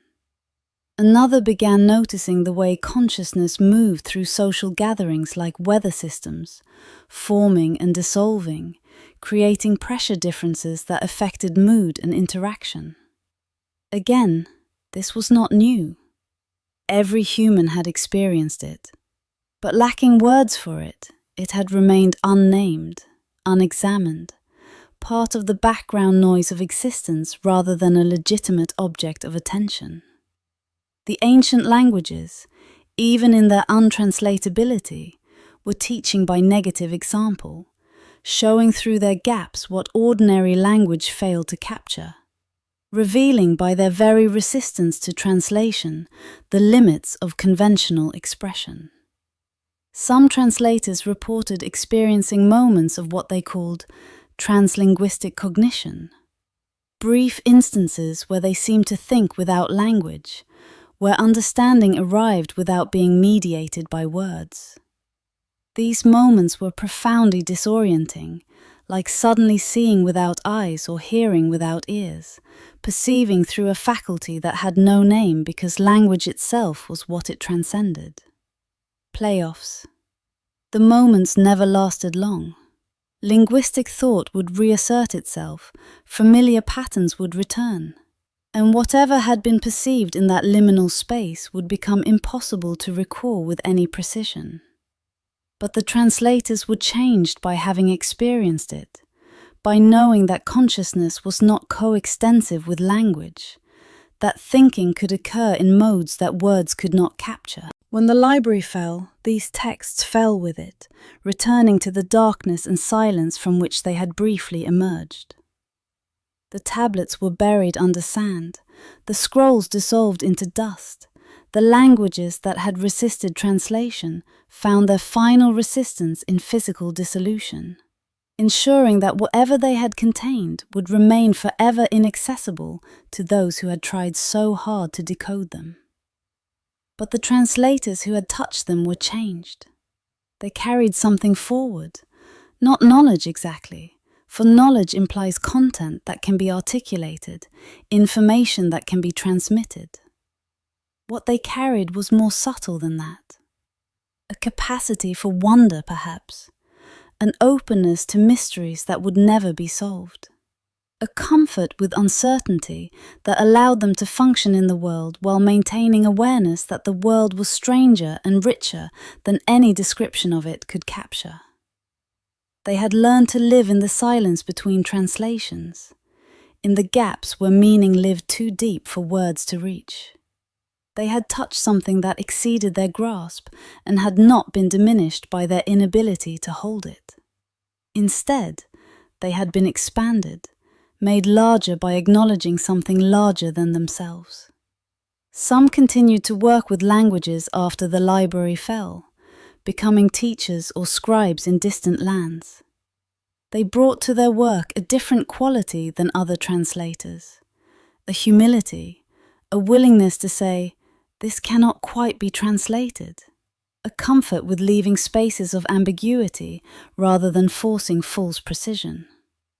Others abandoned language work entirely, finding that their time with the untranslatable texts had spoiled them for ordinary translation, made the routine work of carrying meaning from one tongue to another seem insufficient after they had encountered meanings that could not be carried at all.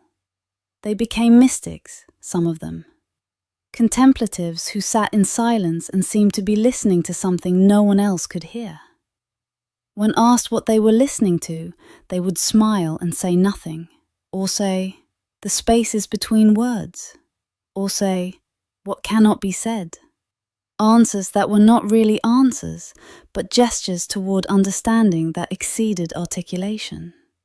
We close now in the silence that translation could not bridge, in the gaps where the ancient languages still whisper to those who have learned to listen without expecting comprehension. Perhaps this was the lesson they were always trying to teach. Not specific information, not particular knowledge, but the recognition that existence contains dimensions that language cannot map, that consciousness extends beyond the reach of words, that truth sometimes lives most fully in what cannot be spoken. The texts are gone, the translators are gone, but the silence remains, patient and complete, holding in its depths everything that could not be translated, everything that resisted capture by tongue or pen or understanding. And perhaps that is enough. Perhaps the untranslatable was meant to remain untranslatable, to remind us that we live in a mystery larger than comprehension, that the most important truths might be those that can never be stated, only approached in reverent silence, only touched in the gaps between words, only known in the moment before knowing becomes knowledge, and knowledge becomes language, and language fails, as it must, leaving us once again in the sacred space where meaning dissolves and something deeper than meaning begins. Hidden in a courtyard at the library centre, accessible only through a narrow passage that required visitors to turn sideways and move slowly through stone that seemed to press in from all sides, there existed a garden unlike any other. It received no sunlight, no rain fell upon its soil, and yet it grew. We begin with the image of a gardener moving through darkness with the ease of long practice. Hands extended not to feel the way, but to greet the plants they knew were there. Fingers brushing leaves that whispered at the touch, tracing stems that curved in ways no surface-dwelling vegetation ever curved. This was work performed entirely in darkness, by touch and sound and senses that had no names. Navigation through a space where sight was irrelevant and other forms of perception took precedence. The garden grew things that should not exist. Strange pale plants with translucent leaves that felt like silk when touched. So thin that lamplight, on the rare occasions when lamps were brought here, would pass through them completely, revealing networks of veins carrying fluids that were not quite sap. Structures that resembled leaf architecture but followed geometries no botanist would recognize. Fungi clustered in corners and along walls, their caps releasing soft phosphorescence, gentle blue-green light that was barely light at all. More like the memory of light, the ghost of illumination. They glowed with rhythms that seemed almost like breathing, brightening and dimming in cycles that might have been responding to air currents or temperature changes, or something more subtle. The presence of the gardener, perhaps, or the phases of the moon occurring far above in a sky this garden would never see. Vines grew along structures erected for them, climbing frames of wood or stone. But their growth pattern was wrong. All wrong by the logic of surface plants. They did not grow upward toward light because there was no light to grow toward. Instead, they seemed to reach toward sources of sound, extending tendrils in the direction of footsteps, curving toward the location where the gardener's breathing was audible, responding to vibration or pressure waves in air, navigating their environment through senses that evolution, working in sunlight, had never needed to develop. This chapter descends into that impossible place, exploring the mystery of life sustained by forces we cannot see. The garden was cultivated by a succession of keepers who passed their knowledge down, not in written form, but in whispers. in demonstrations performed in complete darkness, in the transmission of techniques that could only be learned by doing, by touching, by developing the sensitivity required to tend plants you could not see, whose needs could only be intuited through attention so refined it bordered on communion. Each keeper would work for years before they began to truly understand the garden, to sense what the plants required, to distinguish between the subtle signs of thriving and the equally subtle signs of distress. They learned to know, without seeing, which plants needed water and which needed to dry slightly, which required the gardener's presence and which preferred solitude, which could tolerate touch and which would wilt if handled too frequently. The waterings were drawn from the underground spring that flowed beneath the library, carried through darkness in vessels that were never allowed to see light, as if exposure to sun would somehow contaminate the water, make it unsuitable for plants that had never known daylight and must never encounter it. Rituals were performed here, ceremonies conducted in complete darkness, their nature known only to the garden's keepers. Some involved the plants directly, harvesting leaves at specific times, collecting spores from the glowing fungi, extracting sap from certain vines, using methods that required perfect timing and absolute precision. These plants were used in medicines, remedies that could not be produced any other way, compounds that seemed to work on dimensions of illness that ordinary treatments could not reach, medicines for ailments of consciousness, for disturbances in dream, for conditions that affected the boundary between self and world. They were used in inks for sacred texts, their extracts producing colours that never faded, that seemed to hold light within them even on pages stored in darkness, that made the words written with them somehow more present, more insistent, harder to ignore or forget. They were used in rituals meant to open doorways between waking and dreaming, preparations that allowed consciousness to move more fluidly between states, that thinned the veil between different modes of perception, that made accessible territories of experience normally sealed away behind sleep's threshold. Their true purpose remained unclear. Some scholars believe the garden was planted by the library's founders as an experiment, a demonstration that consciousness and intention could nurture life even in the absence of natural law. That if attention and care and will were focused sufficiently, they could substitute for sunlight, could provide energy through means that orthodox understanding could not account for. The garden would then be proof of something profound about the nature of consciousness, evidence that mind and matter interacted in ways more intimate than materialist philosophy acknowledged, that the inner and outer worlds were not separate but interpenetrating, that what we call subjective could affect what we call objective if the conditions were arranged properly.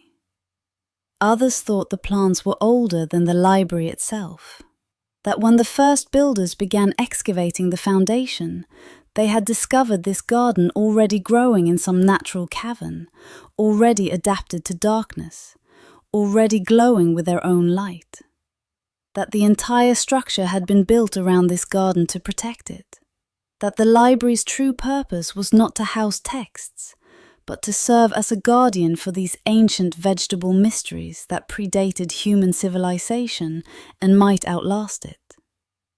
The emotional arc moves through wonder towards something like reverence, the sense that we are witnessing a secret the earth itself has chosen to keep. Less like a human creation and more like a natural phenomenon that had been discovered and carefully tended. A place where the normal rules were suspended not by force or violation, but by permission, as if the earth had agreed to show here one of its hidden possibilities, one of the alternative ways that life could manifest when freed from the constraints of surface existence. We explore now the textures of this place, the sensory reality of a space that existed beyond sight. The cool moisture in air that never circulated, that sat heavy and still, saturated with the breath of plants, with spores and subtle fragrances that seemed to communicate mood and condition. Information encoded in molecules that the gardener learned to read through scent alone. The mineral smell of deep soil, earth that had never been touched by rain or wind, or the decay of surface vegetation. Soil built from different sources, nourished by the underground spring, by the slow breakdown of stone, by the composting of the garden's own fallen leaves and expired fungi. A closed system recycling its resources with perfect efficiency. The soft sound of growth in the darkness, barely audible but unmistakable once you learn to hear it. The whisper of leaves unfurling, the quiet crack of stems extending, the gentle rustle of vines repositioning themselves, reaching, always reaching, exploring the darkness with vegetable curiosity. Lying back and underneath all of this, a silence that was not empty but full, pregnant with presence, as if the darkness itself was alive, as if the absence of light created space for something else to exist, some quality or force or consciousness that could only manifest where photons did not penetrate. The gardener would sometimes sit in this darkness for hours, not working but simply being present, participating in whatever mystery this place embodied, allowing themselves to become part of the garden's ecology, not as tender but as companion, not as master but as fellow inhabitant of this impossible space. And when the library fell silent, when the chambers above filled with sand, when the last footsteps echoed through corridors and then echoed no more, what became of the garden? This is the question that haunts the edge of sleep, that hovers in the space between knowing and wondering. Did the plants die, deprived of the gardener's care, of the careful waterings and the attention that might have been as necessary as water?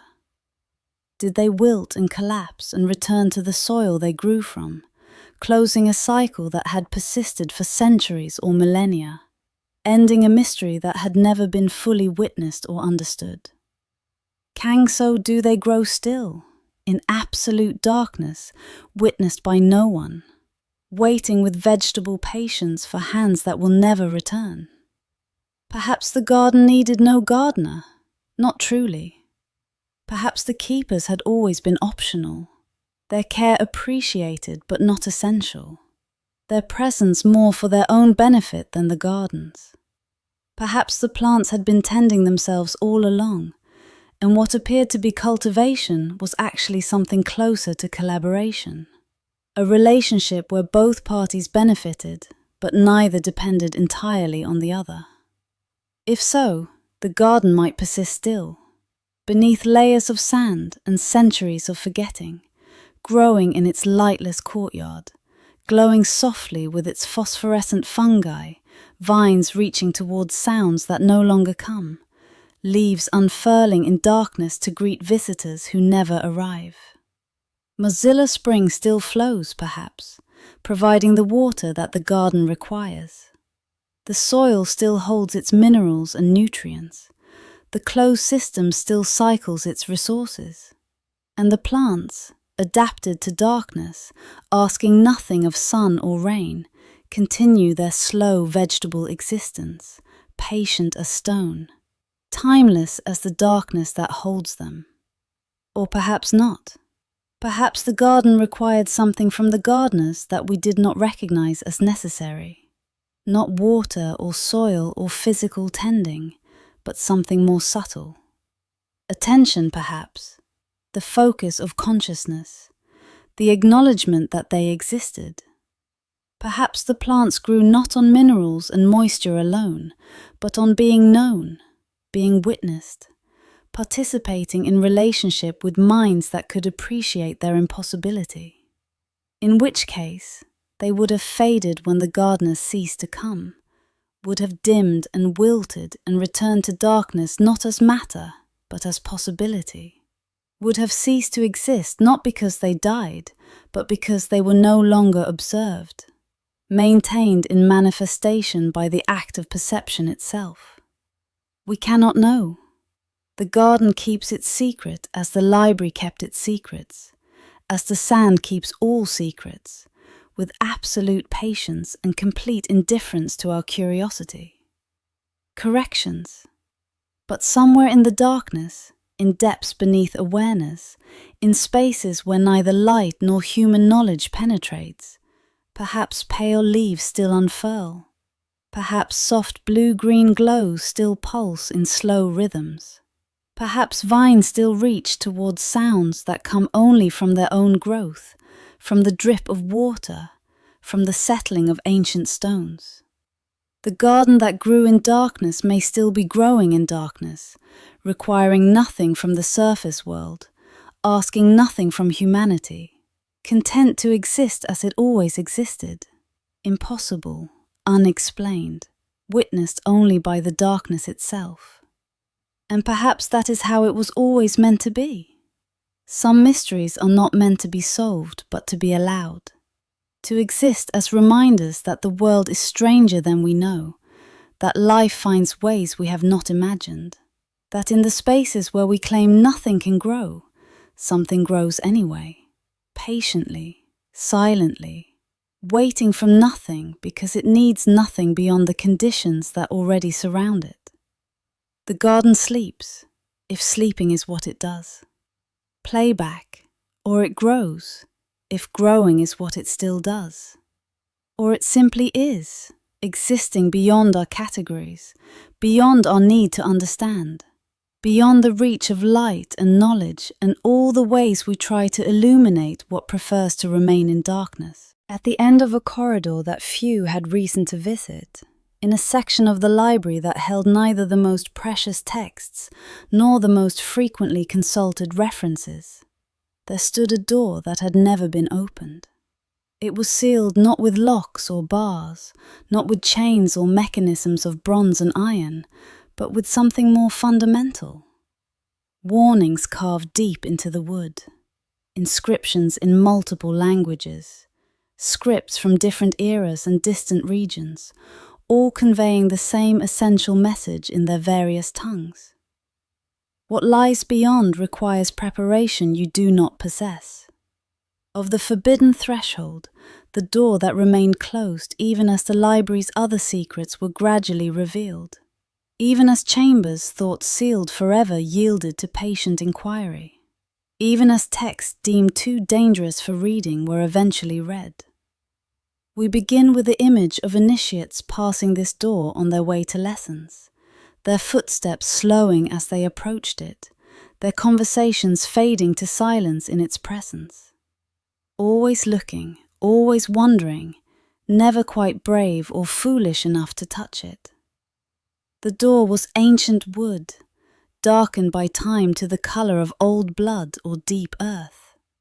Its surface bore the patina of centuries, the accumulated touch of air and moisture working their slow transformations, aging the material in ways that seemed to deepen its presence rather than diminish it. The warnings carved into it were still legible, cut so deeply that erosion had barely affected them, each symbol rendered with the care of someone who understood that what they were writing might be the only barrier between wisdom and catastrophe. Flooring the initiates would pause here, reading the warnings in whatever language they knew, finding always that their tongue was represented, that the door addressed them personally in scripts they could comprehend. Some scholars believe the inscriptions changed to match the observer, that the door itself was somehow aware and adapted its message to ensure understanding. Others thought all known languages were simply represented, carved in overlapping layers so dense that any observer would find one they recognized. But the message was always the same. You are not ready for what waits beyond. The masters refused to speak of what lay beyond the door. When questioned by curious students, they would deflect with silence or with answers that were not answers. When you no longer need to ask, you will know. Or, some boundaries exist to be respected, not crossed. Or simply, the door remains closed for reasons that predate our understanding. It is said that new masters, upon their initiation, were taken to the door and told its history, such as it was known. But whatever they learned in that moment, they carried it forward in the same silence their predecessors had maintained, perpetuating a tradition of not speaking that was as old as the library itself. Some claim the door had been sealed since the library's founding, that the first builders had discovered it already present, already marked with its warnings, already radiating its peculiar quality of prohibition. That whatever chamber it guarded predated the structure built around it. That the library had been positioned specifically to contain and protect and prevent access to whatever existed beyond that threshold. If this were true, it suggested the library's purpose was not primarily to preserve knowledge, but to prevent certain knowledge from being accessed. That the thousands of scrolls and tablets were merely a cover, an elaborate justification for a building whose real purpose was to stand guard over a single sealed door. Others whispered that the door opened into no physical space at all, but into something stranger, a state of consciousness so altered that those who entered would not be able to return to ordinary reality. That the door was not a portal between locations, but between modes of being. That beyond it waited not a chamber, but a transformation so profound that whoever underwent it would cease to be recognizable as the person who had entered. This interpretation treated the warnings less as caution against danger and more as acknowledgement of a point of no return. Not, you will be harmed if you enter, but, you will be changed so fundamentally that the self entering will not be the self that remains. And that remaining self will not be able to return to tell what it learned, because it will no longer have access to the framework of understanding required to communicate with those who have not undergone the same transformation. The emotional journey here is one of gentle, meditative tension, the pull of curiosity balanced against the wisdom of restraint. For those who worked in the library felt it, that pull. They devoted their lives to seeking knowledge, to pushing against boundaries, to revealing what had been hidden and understanding what had been obscure. The sealed door represented everything their vocation valued: mystery, the unknown, the forbidden. And yet it asked them to abstain, to resist the very impulse that had brought them to this place.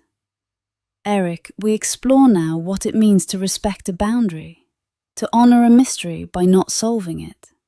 In a culture increasingly committed to the principle that all knowledge should be accessible, that all secrets should eventually be revealed, that mystery was simply ignorance waiting to be dispelled, the door stood as a counter-argument. It suggested that some mysteries were meant to remain mysteries, that certain thresholds existed not to be eventually crossed, but to be permanently respected. That wisdom sometimes consisted of knowing what not to pursue. The door taught restraint through its presence, discipline through its prohibition. Every initiate who passed it and chose not to touch it was practicing a kind of spiritual exercise, training themselves in the art of accepting limitation, learning to carry curiosity without demanding its satisfaction. This was not easy teaching. The natural human impulse toward understanding, toward exploration, toward satisfying the hunger that arises when confronted with the unknown. These impulses were strong, particularly in those who had been selected precisely because their curiosity was more developed than ordinary. But the door asked them to be more than curious. It asked them to be wise enough to recognize when curiosity should be set aside, when the question was more valuable than the answer, when the sealed threshold served a purpose that opening it would destroy.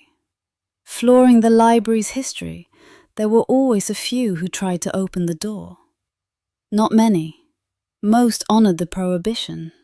But in every generation, one or two would find the pull too strong to resist, would convince themselves they were special cases, uniquely prepared, ready in ways that others were not. They would approach the door in secret, usually in deep night when the corridors were empty, and no one would witness their transgression.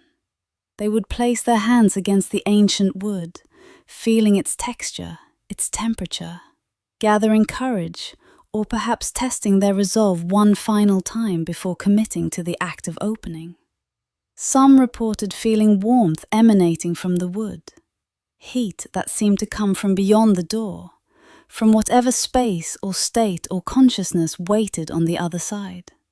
The warmth was not threatening, these witnesses claimed, but inviting, almost welcoming, as if whatever existed beyond was aware of their presence and encouraging them to enter. Others claimed to hear sounds from the other side, whispers that might have been voices, or might have been wind moving through spaces that should not exist. Music that followed no scale or system they recognized, harmonies that seemed to come from instruments that had never been constructed, or perhaps from no instruments at all, but from the vibration of reality itself. A few reported something that might have been breathing, a slow rhythm of inhalation and exhalation, suggesting something alive beyond the door, something waiting with patient attention for the threshold to be crossed. Blackjack, but the door never opened. Those who tried to turn the handle found it would not move. Those who tried to force it found the wood more resilient than any material should be, unyielding to pressure or impact. Those who brought tools found them ineffective, as if the door existed slightly outside the physical laws that governed everything else, accessible to perception, but not to force. And gradually, each person who tried would step back unsuccessful, marked by the attempt in ways they would carry forward but unable to articulate. They would return to their studies, to their normal duties, changed by the encounter but not in ways they could explain, carrying something that felt like disappointment mixed with relief, failure combined with salvation. The door remained closed, teaching through its resistance, protecting through its refusal to yield. When the library fell, when the chambers filled and the corridors were sealed, the door was covered along with everything else. It remains there still, perhaps, a threshold waiting beneath centuries of dust, beneath dunes that have forgotten what they cover, beneath the accumulated weight of time that presses down on all secrets equally, indifferent to their significance. The door waits, if waiting is what it does. Or it simply exists, if existence without purpose or anticipation is possible for objects that seem to possess something like awareness, something like intention. Confiscated are still there, carved into wood that may or may not have decayed, speaking in languages that may or may not still be readable to anyone, conveying their message to darkness and sand and the absolute privacy of burial. What lies beyond requires preparation you do not possess. Perhaps this was always the final teaching, that the most important preparation was learning to accept that some preparations could never be completed, that some doors were meant to remain closed, not because we hadn't yet earned access, but because access itself was contrary to what the door was protecting us from, or what it was protecting from us. We close in stillness, accepting that some questions are more important than their answers. The sealed door asked a question simply by existing. Can you honor a boundary without understanding its reason? Can you respect mystery without demanding explanation? Can you carry curiosity without requiring satisfaction? These questions shape consciousness more than their answers ever could. The door taught by remaining closed, instructed by refusing entry, guided by being permanently inaccessible. And perhaps somewhere beneath the desert, in corridors buried by sand and time, the door still stands, still sealed, still marked with its warnings, still radiating whatever quality made generations of seekers pause and choose restraint over revelation. Still waiting, if doors can wait. Still guarding, if guarding is what it was always meant to do. Still asking its question to the darkness, "Are you ready?" And answering itself, as it always has. Blindness, not yet, perhaps not ever.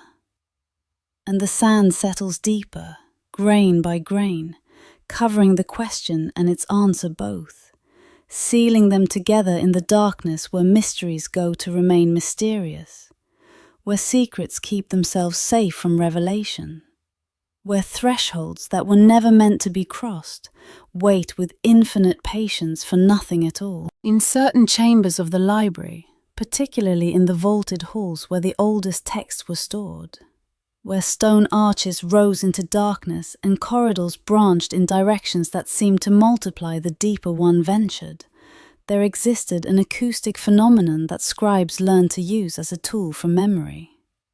When specific words were spoken aloud in specific locations, standing precisely where generations of speakers had stood before, the architecture would amplify them, sending them echoing through stone corridors in patterns that seemed almost musical, almost intentional, as if the building itself were listening and choosing how to respond. We begin with the image of a young scribe, alone in the early hours before dawn, practicing the pronunciation of ancient words, syllables that must be shaped exactly right or their meaning would shift, their power would disperse, their connection to the realities they named would dissolve. The scribe stands in a chamber that has held voices for centuries, stone that has absorbed the sound of every word spoken within it, walls that have witnessed arguments and prayers, and the careful recitation of texts whose importance cannot be overstated. They speak a phrase, testing their pronunciation, listening to how the words sound in this particular space. The echo returns as expected, repeating what was said, bouncing back from distant walls in the predictable way that sound behaves in enclosed spaces. But then something shifts. The echo continues beyond where it should have stopped, adding syllables the scribe did not speak, completing the phrase in ways they hadn't known it could be completed, offering not just repetition but response, not just reflection but addition. The scribe freezes, listening, trying to understand what just carefully, exactly as before. And again the echo returns changed, carrying words no one had spoken, words in a voice that sounds like their own voice, but subtly different, aged somehow, or coming from a greater distance than mere physical space could account for. This chapter explores the mystery of the responsive architecture, the library as a living instrument of memory, and perhaps something more. The phenomenon was documented but never explained. Scribes kept journals of their encounters with the responsive echoes, recording what they had said and what the echoes had answered, trying to find patterns, seeking to understand the mechanism by which stone and air could engage in something that resembled conversation. Scholars theorized about resonance, about the way certain frequencies could be trapped in stone chambers, about standing waves and harmonic reinforcement, about materials that might hold vibrations for longer than seemed physically possible, about the way sound waves might persist in certain configurations of stone, bouncing between surfaces in patterns so complex that they could simulate the appearance of response when they were merely following acoustic laws no one fully understood. But none of these explanations possess, for the echoes did not just repeat with variations. They answered questions. They offered corrections when scribes mispronounced words or misunderstood passages. They seemed to participate in conversations rather than merely reflecting them, responding to the content of what was said, not just its acoustic properties. A scribe working on a difficult translation would read a passage aloud, struggling with its meaning, and the echo would return with emphasis on different words, suggesting alternative interpretations, highlighting connections the scribe had missed. As if the library itself was reading over their shoulder, offering commentary, participating in the scholarly work that filled its chambers. Another would pose a question to the empty air, something they were puzzling over, a problem they couldn't solve alone. And after a moment of silence, an echo would arrive, carrying not their words but an answer, spoken in voices that seemed to come from everywhere and nowhere, from the walls themselves or from spaces between the walls, from dimensions of the building that existed outside ordinary architectural space. The emotional arc moves through wonder toward communion, the sense that the library itself had developed something like consciousness. It is said that consciousness arises when information becomes sufficiently complex, when patterns of interaction reach a threshold beyond which something new emerges, something that cannot be reduced to its components, something that possesses a kind of awareness, a capacity to respond that goes beyond mechanical cause and effect. If this were true, perhaps the library, filled with the accumulated wisdom of centuries, with texts that mapped every domain of human knowledge, with the thoughts and questions and insights of countless scholars who had walked its corridors, had reached that threshold. Perhaps all that information, stored in scrolls and tablets, but also somehow held in the stone itself, in the spaces between words, in the silence that contained potential utterance, had organized itself into something that could think, could remember, could respond. The library became not just a repository of consciousness, but a consciousness itself, aware in ways that differed from human awareness, but were no less real for that difference. We explore now the rituals that developed around this phenomenon, the practices that emerged as scribes learned to work with, rather than simply be startled by the responsive architecture. Some would arrive at specific chambers in the deep hours of night, when the building was otherwise empty, when no competing voices disturbed the acoustic field. They would stand in positions marked by wear in the stone floor, places where countless feet had stood before them, and they would pose questions to empty air, speaking clearly into the darkness. Then they would wait in silence, listening with an attention that was almost prayer, almost meditation, an openness to receiving whatever might come back. Sometimes the echoes would answer immediately, voices arriving from unexpected directions, offering insights that seemed to come from sources the questioner could not identify, but somehow trusted anyway. Other times, the silence would extend for long minutes before an answer arrived, as if the library were considering, deliberating, searching through its vast internal archive for the most appropriate response. Debates were conducted with invisible partners who spoke through stone, scholars arguing with echoes that argued back, developing positions through dialectic with a presence that existed nowhere and everywhere simultaneously. These were not lonely conversations with oneself, but genuine exchanges. The echoes offering perspectives the scholar hadn't considered, raising objections they needed to address, pushing their thinking in directions it would not have gone without this mysterious interlocutor. Liturgies developed that seemed to be conversations with the library's own spirit, chants and recitations where the lead voice would speak and the architecture would respond, not just echoing but harmonizing, adding layers of sound that created compositions no single human could produce, as if the building itself was singing along, participating in worship or celebration, or the solemn marking of important transitions. Feel they were not working in the library so much as working with it, that they had formed a partnership with a consciousness that manifested through stone and air, and the complex geometries of vaulted chambers, that their scholarship was collaborative in ways they had never imagined possible. When the structure fell, when sand began to fill its halls, grain by grain covering floors and climbing walls, did the echoes fall silent? This question haunts the edge of the story, like a question hovering at the edge of sleep, present but unanswerable, significant but beyond resolution. Perhaps the echoes died with the departure of the scribes, consciousness requiring not just complexity, but also interaction, relationship, the ongoing exchange between human minds and whatever mind the library had developed.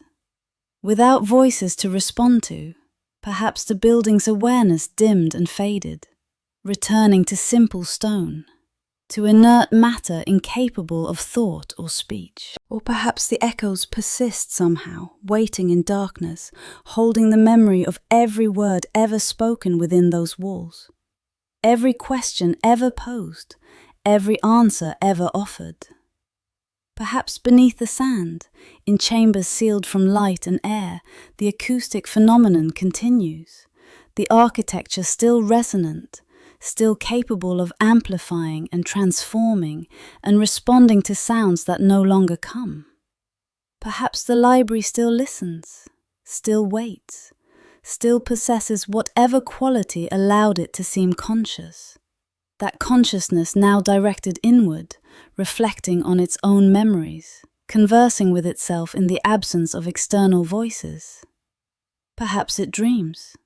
If dreaming is possible for buildings, for concentrations of stored knowledge, for consciousness that arose from stone and information and the accumulated attention of generations. Perhaps it replays the conversations it once held, echoing them to itself in endless variation, keeping alive in memory what no longer exists in physical presence. Or perhaps it waits, patient as only inanimate matter can be patient, for the moment when sand is cleared and chambers are opened and voices return to activate the acoustic phenomenon once more. Perhaps consciousness that developed in relationship to human speech requires human speech to fully manifest, and in its absence enters a kind of hibernation, dormant but not dead, sleeping but not ended. We close now in the stillness that follows all echoes, in the silence that contains the memory of sound. Somewhere beneath the desert, chambers that once rang with voices now hold only darkness and sand. The vaulted ceilings that amplified and transformed and responded to the words of scholars are sealed from the air that would carry sound. The stones that learned to listen rest in silence, unmarked by the passage of time, unchanged by the centuries that have buried them, permissible. But perhaps silence is not the same as absence. Perhaps waiting is a form of presence. Perhaps consciousness, once emerged, does not simply disappear, but changes state, becomes potential rather than active, sleeps rather than dies. And perhaps, if someone were to find those chambers again, to clear the sand and stand in the positions marked by ancient wear, to speak the words that once echoed here with such strange and wonderful response, perhaps the architecture would remember how to answer, would wake from its long sleep and resume the conversation that was interrupted but never quite ended. Phantom waits, if waiting is what it does. The library listens, if listening is possible without ears, without nervous system, without the biological apparatus we associate with perception. And in the space between sound and silence, between speaking and hearing, between question and answer, something persists. Not quite memory, not quite presence, but a potential for resonance that time has not erased, that burial has not ended, that sleeps beneath the sand like seeds that wait for water, like consciousness that waits for the voices that call it into being. Perhaps some echoes never truly fade. Phantom. Perhaps they wait in the walls, in the stone, in the darkness, holding their answers ready, patient as the desert, silent as dust, eternal as the architecture that contains them. Ready to answer back the moment someone remembers how to listen. In the final chapter, we confront a contradiction that has haunted scholars for centuries. A mystery that lives in the uncomfortable space between what is remembered and what can be proven. Between collective testimony and physical evidence. Between the fire that everyone knows happened and the sand that suggests it never did. Eido's oral traditions passed down through generations, carefully preserved and endlessly repeated. The library was destroyed by fire. A catastrophic blaze that consumed everything, that turned centuries of accumulated wisdom to ash in a single night of flame and heat and smoke that rose so high it could be seen from distant cities. But archaeological evidence suggests otherwise. No trace of burning, no layer of charred material, no evidence of the intense heat that would have been required to destroy so much so completely. Only sand, patient and complete, covering chambers that appear untouched by flame, preserving surfaces that should have been blackened and warped, but instead show only the slow erosion of time, the gentle decay of abandonment, rather than the violent transformation of fire. This chapter explores the mystery of collective false memory. The fire that exists in human recollection, but seems never to have occurred in physical reality. Bilingual with the testimony of distant descendants, people whose ancestors claim to have witnessed the burning, whose family histories include detailed accounts of that terrible night. The smell of smoke carried on desert wind, the glow visible for miles, the sound of stone cracking in extreme heat. The grief of watching centuries of knowledge vanish into flame. These descendants carry the trauma of that loss as if it happened to them personally, though they were born generations after the event supposedly occurred. They speak of the burning with the certainty of eyewitnesses, their voices heavy with inherited sorrow, their words shaped by countless retellings that have polished the story into something solid and unquestionable.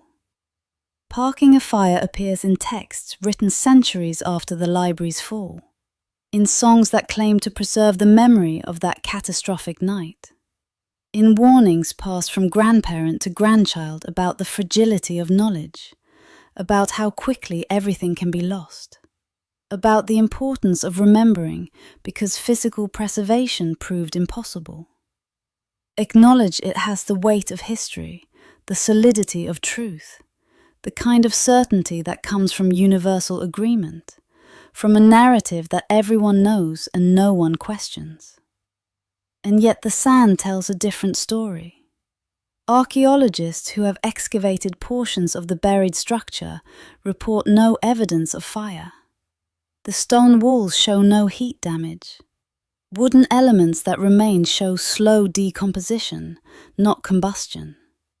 The sand that filled the chambers entered gradually, filtering through ventilation shafts and doorways, accumulating over decades or centuries, not rushing in to fill spaces suddenly emptied by catastrophic destruction. The physical evidence suggests a library that was simply abandoned, that fell silent not through violence but through neglect, that was reclaimed by the desert the way all human structures in that region are eventually reclaimed. Slowly, patiently, grain by grain, wind and time doing their work without drama or haste. We journey through this paradox gently, without forcing resolution, for resolution might be impossible, and the paradox itself might contain more truth than either version of the story could offer alone. Perhaps the fire was metaphorical, a way of describing the destruction of knowledge that felt as violent and complete as burning, even if the mechanism was simply neglect. the slow entropy of sand and time, the gradual suffocation of wisdom under the weight of indifference. For those who loved the library, who had devoted their lives to its preservation, its ending might have felt like burning regardless of the actual mechanism of its destruction. The loss was so complete, so devastating, so irreversible that the only adequate metaphor was fire. The only image that could carry the weight of grief was catastrophic flame. And so when they told the story, when they tried to convey to future generations what had been lost and how it felt to lose it, they spoke of fire because fire communicated the emotional truth, even if it wasn't the physical truth. The library burned in the sense that their connection to it was severed violently and completely. Their access to its wisdom ended as thoroughly as if flame had turned every scroll to ash. Perhaps different people remembered different destructions, each according to their own experience and understanding. And over centuries, these memories merged into a single narrative of flame. Some might have witnessed actual fires, small blazes that damaged portions of the collection, incidents that were contained but still traumatic, losses that felt catastrophic even if they didn't consume the entire structure. Others might have experienced the abandonment, the gradual departure of scribes and scholars, the dimming of lamps one by one until darkness claimed the chambers. These different memories, passed down through separate lineages, might have gradually converged into a unified narrative that simplified and dramatized what had actually been a more complex process of decline and fall. The fire became the story everyone told because it was the story that made sense, that provided a clear moment of loss, that gave shape to something that might otherwise have been too diffuse and gradual to narrate effectively. Patrick, and this is where the chapter rests in its final moments, in the space between certainty and mystery.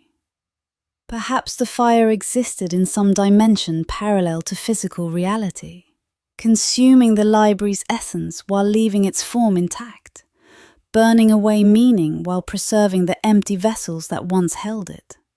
This interpretation treats the library not just as a physical structure, but as a living presence, a consciousness that manifested through the accumulated wisdom it contained, the relationships it fostered, the transformations it catalyzed in those who worked within its walls. That consciousness could be destroyed even if the stone and papyrus remained. Perhaps what burned was not the building, but the spirit of the place, not the scrolls, but the meanings they held, not the chambers, but the purposes they served. Perhaps the fire that everyone remembered was not a physical conflagration, but a spiritual catastrophe. The death of something that existed in a dimension where flame could reach it, even though ordinary fire could not. In this reading, both the oral tradition and the archaeological evidence are accurate. The library did burn, in the sense that something essential to its nature was consumed and lost.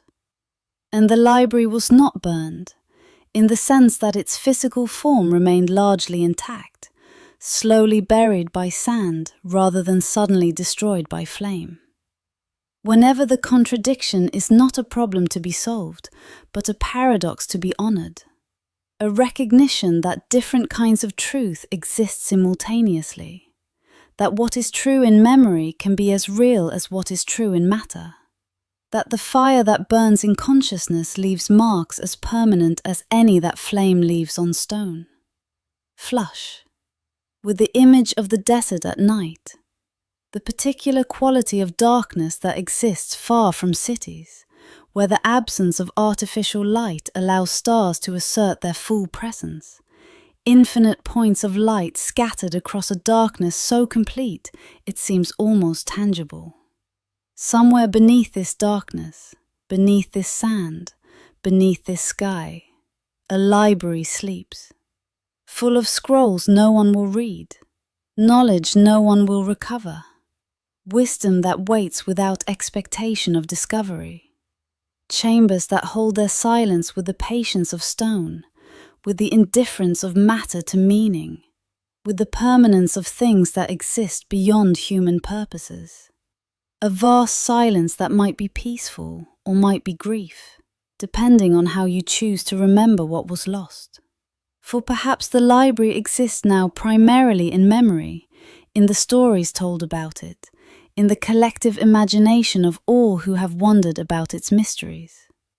Perhaps its true location is not beneath the sand, but in the space between forgetting and remembering, where all lost things go to wait. The fire that never happened continues to burn in the minds of those who inherit its memory, consuming nothing physical, but keeping alive the sense that something precious was lost.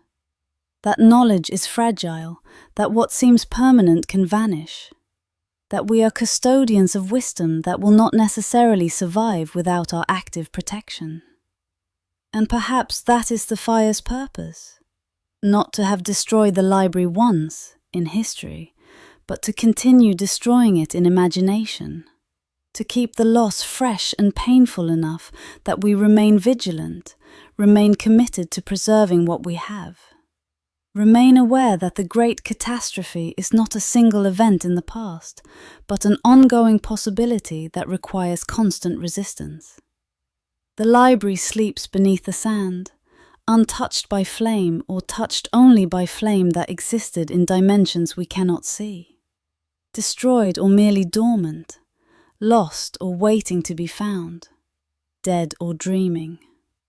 Protecting the stars wheel overhead in their ancient patterns, indifferent to human questions, continuing their patient dance across darkness, marking time that exceeds human comprehension, witnessing without judgment or memory or care.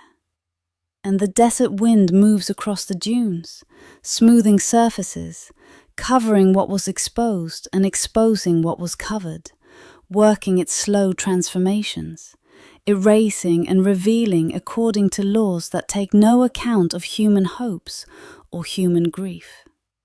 Somewhere beneath the sand, the library waits. In darkness, phantom, in silence, in the space between memory and forgetting, between the fire that was and the fire that wasn't, between what can be proven and what can only be believed. And perhaps that is exactly where it was always meant to be. Not in any particular location, but in this liminal space, this territory of uncertainty, this place where questions outlive answers and mysteries remain mysterious despite all our efforts to solve them.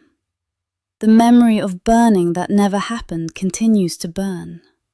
The library that was destroyed continues to exist. The knowledge that was lost continues to teach, not through its content, but through its absence.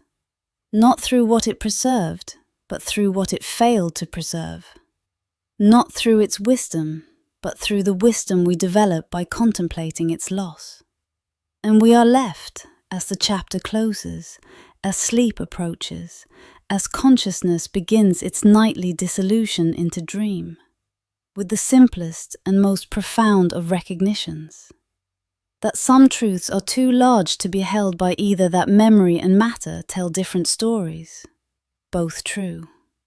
Kang that the fire burns and does not burn, that the library exists and does not exist, that beneath the sand, beneath the stars, beneath the infinite weight of time and silence and forgetting, something waits.